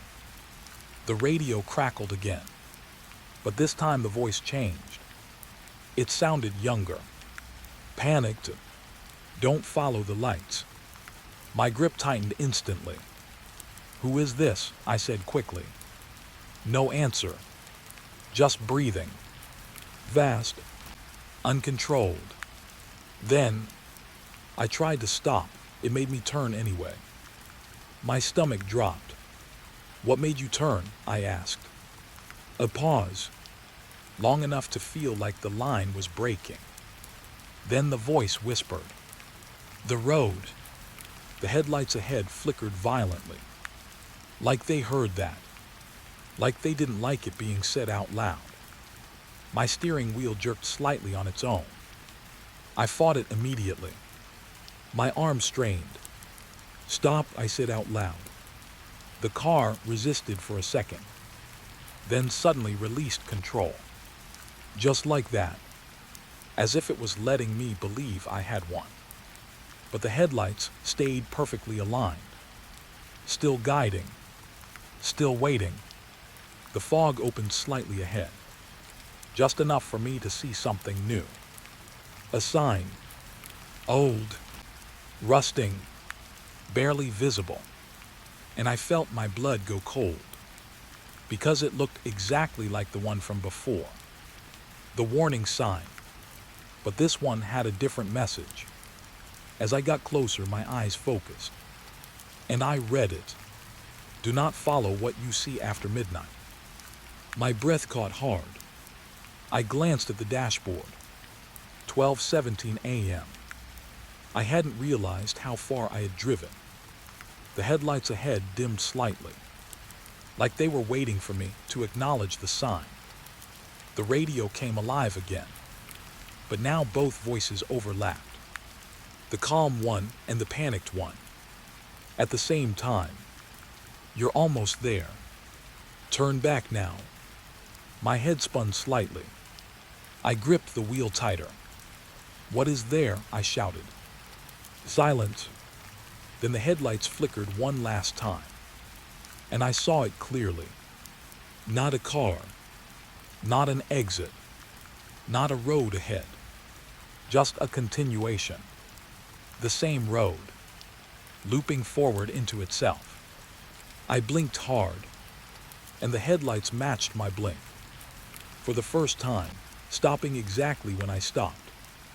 I whispered, "You're not leading me anywhere." The radio went silent. For a moment, then a soft voice answered from behind me. Not through the speaker this time, but inside the car, right behind my seat. "We never were." I didn't look back. I couldn't, because the headlights ahead were now gone, and the road in front of me was no longer moving forward. It was coming back toward me. The first time I heard the breathing, I thought it was mine. But my chest wasn't moving right.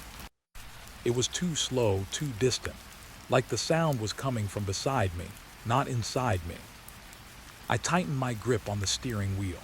The road ahead was just fog and headlights bleeding into white nothing. No turns, no villages, just this endless stretch that felt like it was forgetting itself as I drove. I told myself it was the engine, or the wind, or maybe I was just tired. Then the passenger seat shifted. Not a loud movement, not something dramatic. Just the softest dip in the fabric, like someone had quietly settled in. I didn't look right away. That's the mistake I still think about. Because the mind always tries to protect itself first. It tries to pretend everything is normal for a few seconds longer than it should. I swallowed hard and finally turned my eyes. Empty. Seatbelt hanging loose. No door movement, no shadow, no shape. But the air next to me felt occupied, like someone had leaned in without touching anything. A breath came again. Slow, wet, too close to my ear. I jerked the wheel slightly. The tires drifted, and the car corrected itself on its own like it knew the road better than I did. That's when I realized something worse. The steering wasn't fully in my control anymore. I forced my voice out, "Hello." My own voice sounded weak inside the cabin, like it didn't belong here. No answer, only breathing. But now it wasn't random. It was matching me. When I held my breath, it paused. When I exhaled, it followed, like it was learning my rhythm. A cold pressure crawled up my spine. I checked the rearview mirror. Fog, nothing else. Then I saw it. Not behind me. In the reflection of the passenger window. A faint distortion, like heat rising off asphalt but inside the car. I blinked hard, it was gone. Okay, I whispered to myself. Okay, just keep driving. But the road started changing. I swear it did. The white lines weren't steady anymore. They bent slightly, like they were avoiding something ahead. The trees on the sides leaned inward in slow motion, as if they were trying to listen. And the breathing beside me got calmer. Like it was relaxing. Like it was happy, I noticed. I reached for the radio, static. Only static. Then a sound broke through it. Not music. Not speech. Just my own name. Said exactly how I hear it in my head when I think it quietly. Kashif. I froze. The voice didn't come from the speakers fully. It came from inside the static, like something was pushing through layers of distance just to reach me. My hand pulled back from the radio instantly. The passenger seat creaked again. This time I couldn't pretend. I turned fully. Nothing, but the seatbelt was now fastened. My stomach dropped so fast I felt light. No, I said out loud. No, that's not possible. The seatbelt clicked tighter on its own. Slowly, carefully, like someone adjusting themselves. I slammed the brakes. The car stopped hard, tires screeching against empty road. Everything went silent for half a second. Even the breathing stopped. That silence was worse, because it felt like the world was waiting for me to decide what I believed. I looked at the seat again. Still empty, but the air wasn't empty. It had shape now. Not visible, not solid. Just defined. Like a person sitting there perfectly still. Then the breathing returned. Right against my neck. And this time it wasn't copying me. It was leading. Slow inhale. Long exhale. Like it was showing me how to calm down. Like it wanted me to match it. My fingers shook on the steering wheel. I should have gotten out. I should have opened the door. But something inside me knew that wasn't how this worked.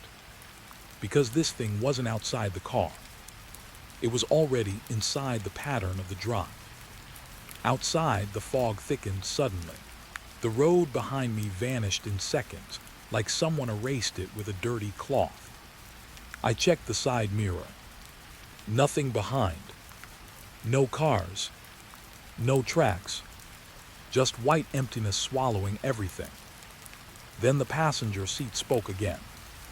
Not in words this time. In memory. A smell hit me first. Old hospital sheets, metal, rain on dry stone. And then a thought that wasn't mine. You almost didn't make it last time. My foot pressed the accelerator without me deciding. The engine responded too fast. Too eager. No, I said again, louder this time. I've never been here before. But the voice didn't argue. It just stayed close. Breathing. Waiting. The road began to slope downward, even though I was sure it was flat before. The trees on both sides grew taller, darker, like they were closing the world into a tunnel. And then I saw something ahead that made my chest lock up. A sign, half broken, hanging crooked over the road. It wasn't readable at first, but as I got closer, the letters formed slowly, like they were waking up. No PSS in GRS after midnight. My eyes flicked instantly to the dashboard clock. 12:03 a.m. I hadn't noticed the time change. I don't remember crossing midnight. The passenger seat shifted again. This time it felt like someone leaned forward. Excited. The seatbelt tightened more. Not around the seat. Around something inside it. Something I still couldn't see fully, but could feel clearly now. A presence with weight. A shape that didn't want to be noticed directly. My breathing got faster. Its breathing stayed steady. Too steady. Like it had done this many times before. I whispered, "What are you?" The answer didn't come as words. It came as silence breaking. The radio turned on by itself. Static first, then a dispatcher voice. Calm, controlled. Unit 7B, report status. My blood went cold, because I knew that voice. Or at least my brain did. The passenger seat answered. Not me. It leaned slightly toward the radio, and the speaker crackled in response. Still in transit, it said through my own voice. But I hadn't spoken. My lips weren't moving. I checked the mirror again. My mouth was closed. Completely still. The radio continued. Any passengers? A pause.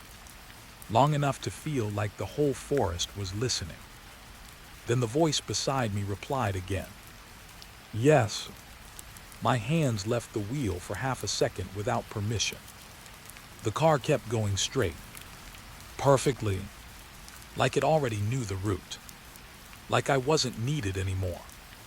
I turned the key slightly, trying to shut it off. Nothing happened. The engine didn't respond. The car wasn't listening to me. It was listening to something else now. The passenger seat exhaled. And for the first time, I understood something I wish I didn't. It wasn't entering my car. It had been waiting for the car to accept me into it. Outside, the fog pressed closer against the glass. Inside, the breathing moved closer to my thoughts. And somewhere far ahead on the road that didn't look real anymore, I saw headlights. Approaching, but not passing. Just circling, waiting for their turn. The fuel needle dropped to zero like it had given up on pretending. But the car kept moving. That's the first thing I couldn't accept. Not the fog, not the breathing beside me, not even the voice on the radio that now spoke in my pauses. It was the fact that a dead engine was still carrying me forward. I tapped the dashboard once, then again harder. Nothing changed. The road didn't even react. It stretched ahead like it was being pulled out of the darkness, just for me to keep driving on it. Okay, I whispered, but my voice cracked halfway. Okay, this is not real. The passenger seat didn't answer this time. That silence should have helped me. It didn't, because silence now felt like agreement. Outside, the fog wasn't just thick anymore. It was structured, like layers, like walls. The road didn't sit in the forest now. It felt carved through something older than trees. I looked at the side mirror. The headlights behind me were still there. Still following. Still not passing. But they were closer now. Too close. And still somehow out of reach. I pressed the accelerator anyway, even though I knew it made no sense. The engine didn't respond, but the speed didn't drop either. That's when I noticed something worse. The distance between road markings was changing. At first, I thought it was an illusion. But then I counted. One white line. Then another. Then a longer gap. Then an even longer one. Like the road itself was stretching to keep me moving. No, I muttered. No, roads don't do that. The passenger seat finally shifted again. Slow, careful. Like it was waking up after waiting for me to notice too much. The breathing returned. Not beside me this time. Ahead. Like it was coming from the road itself. My stomach tightened. I slowed the car without meaning to. But the car didn't slow. It kept the same speed. Not fast. Not slow.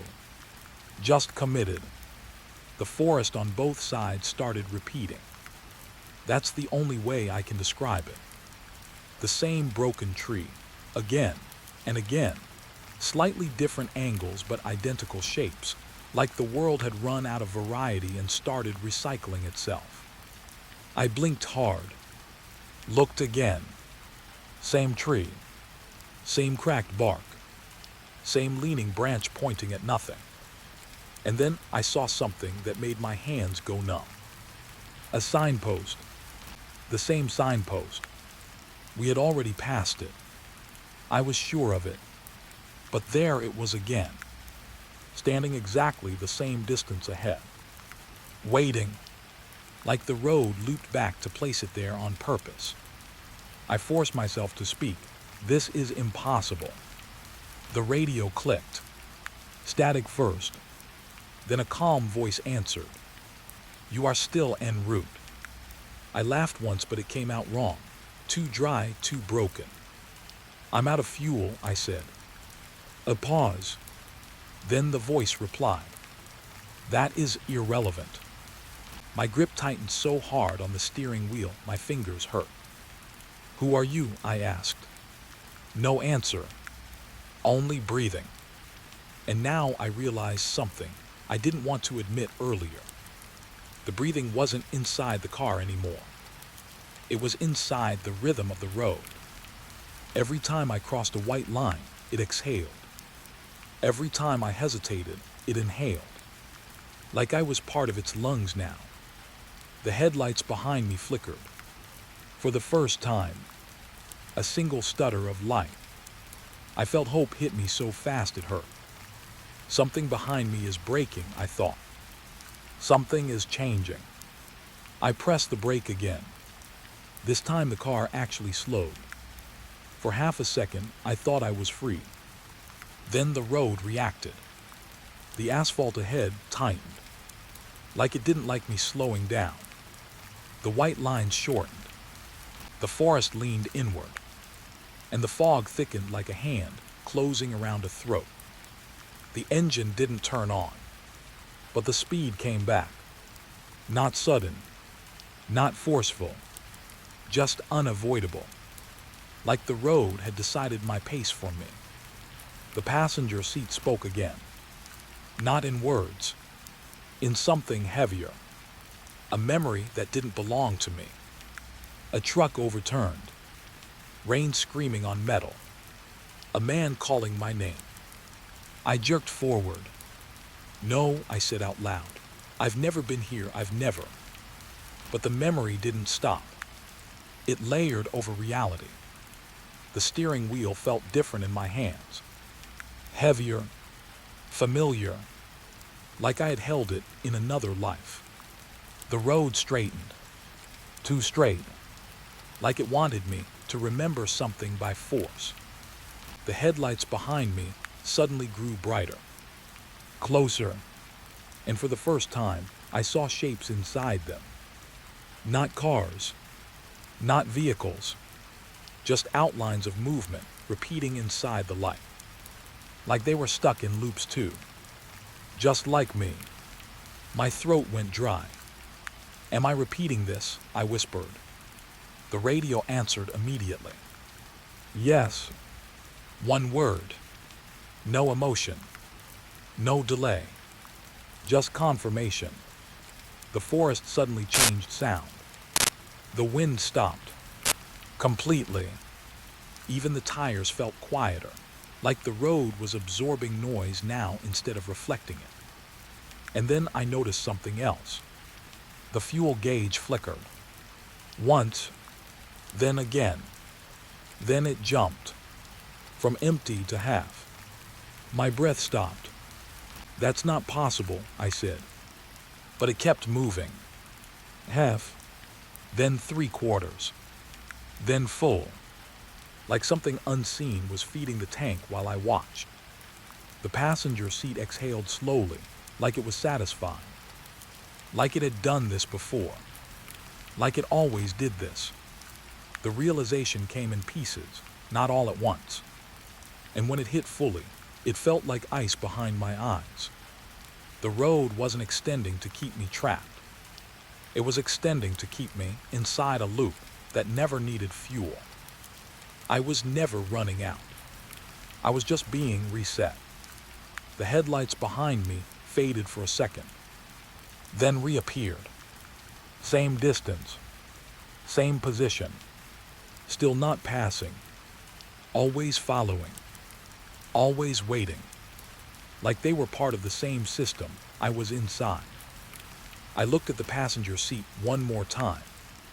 This time I didn't expect emptiness, and I was right not to, because I didn't see a person.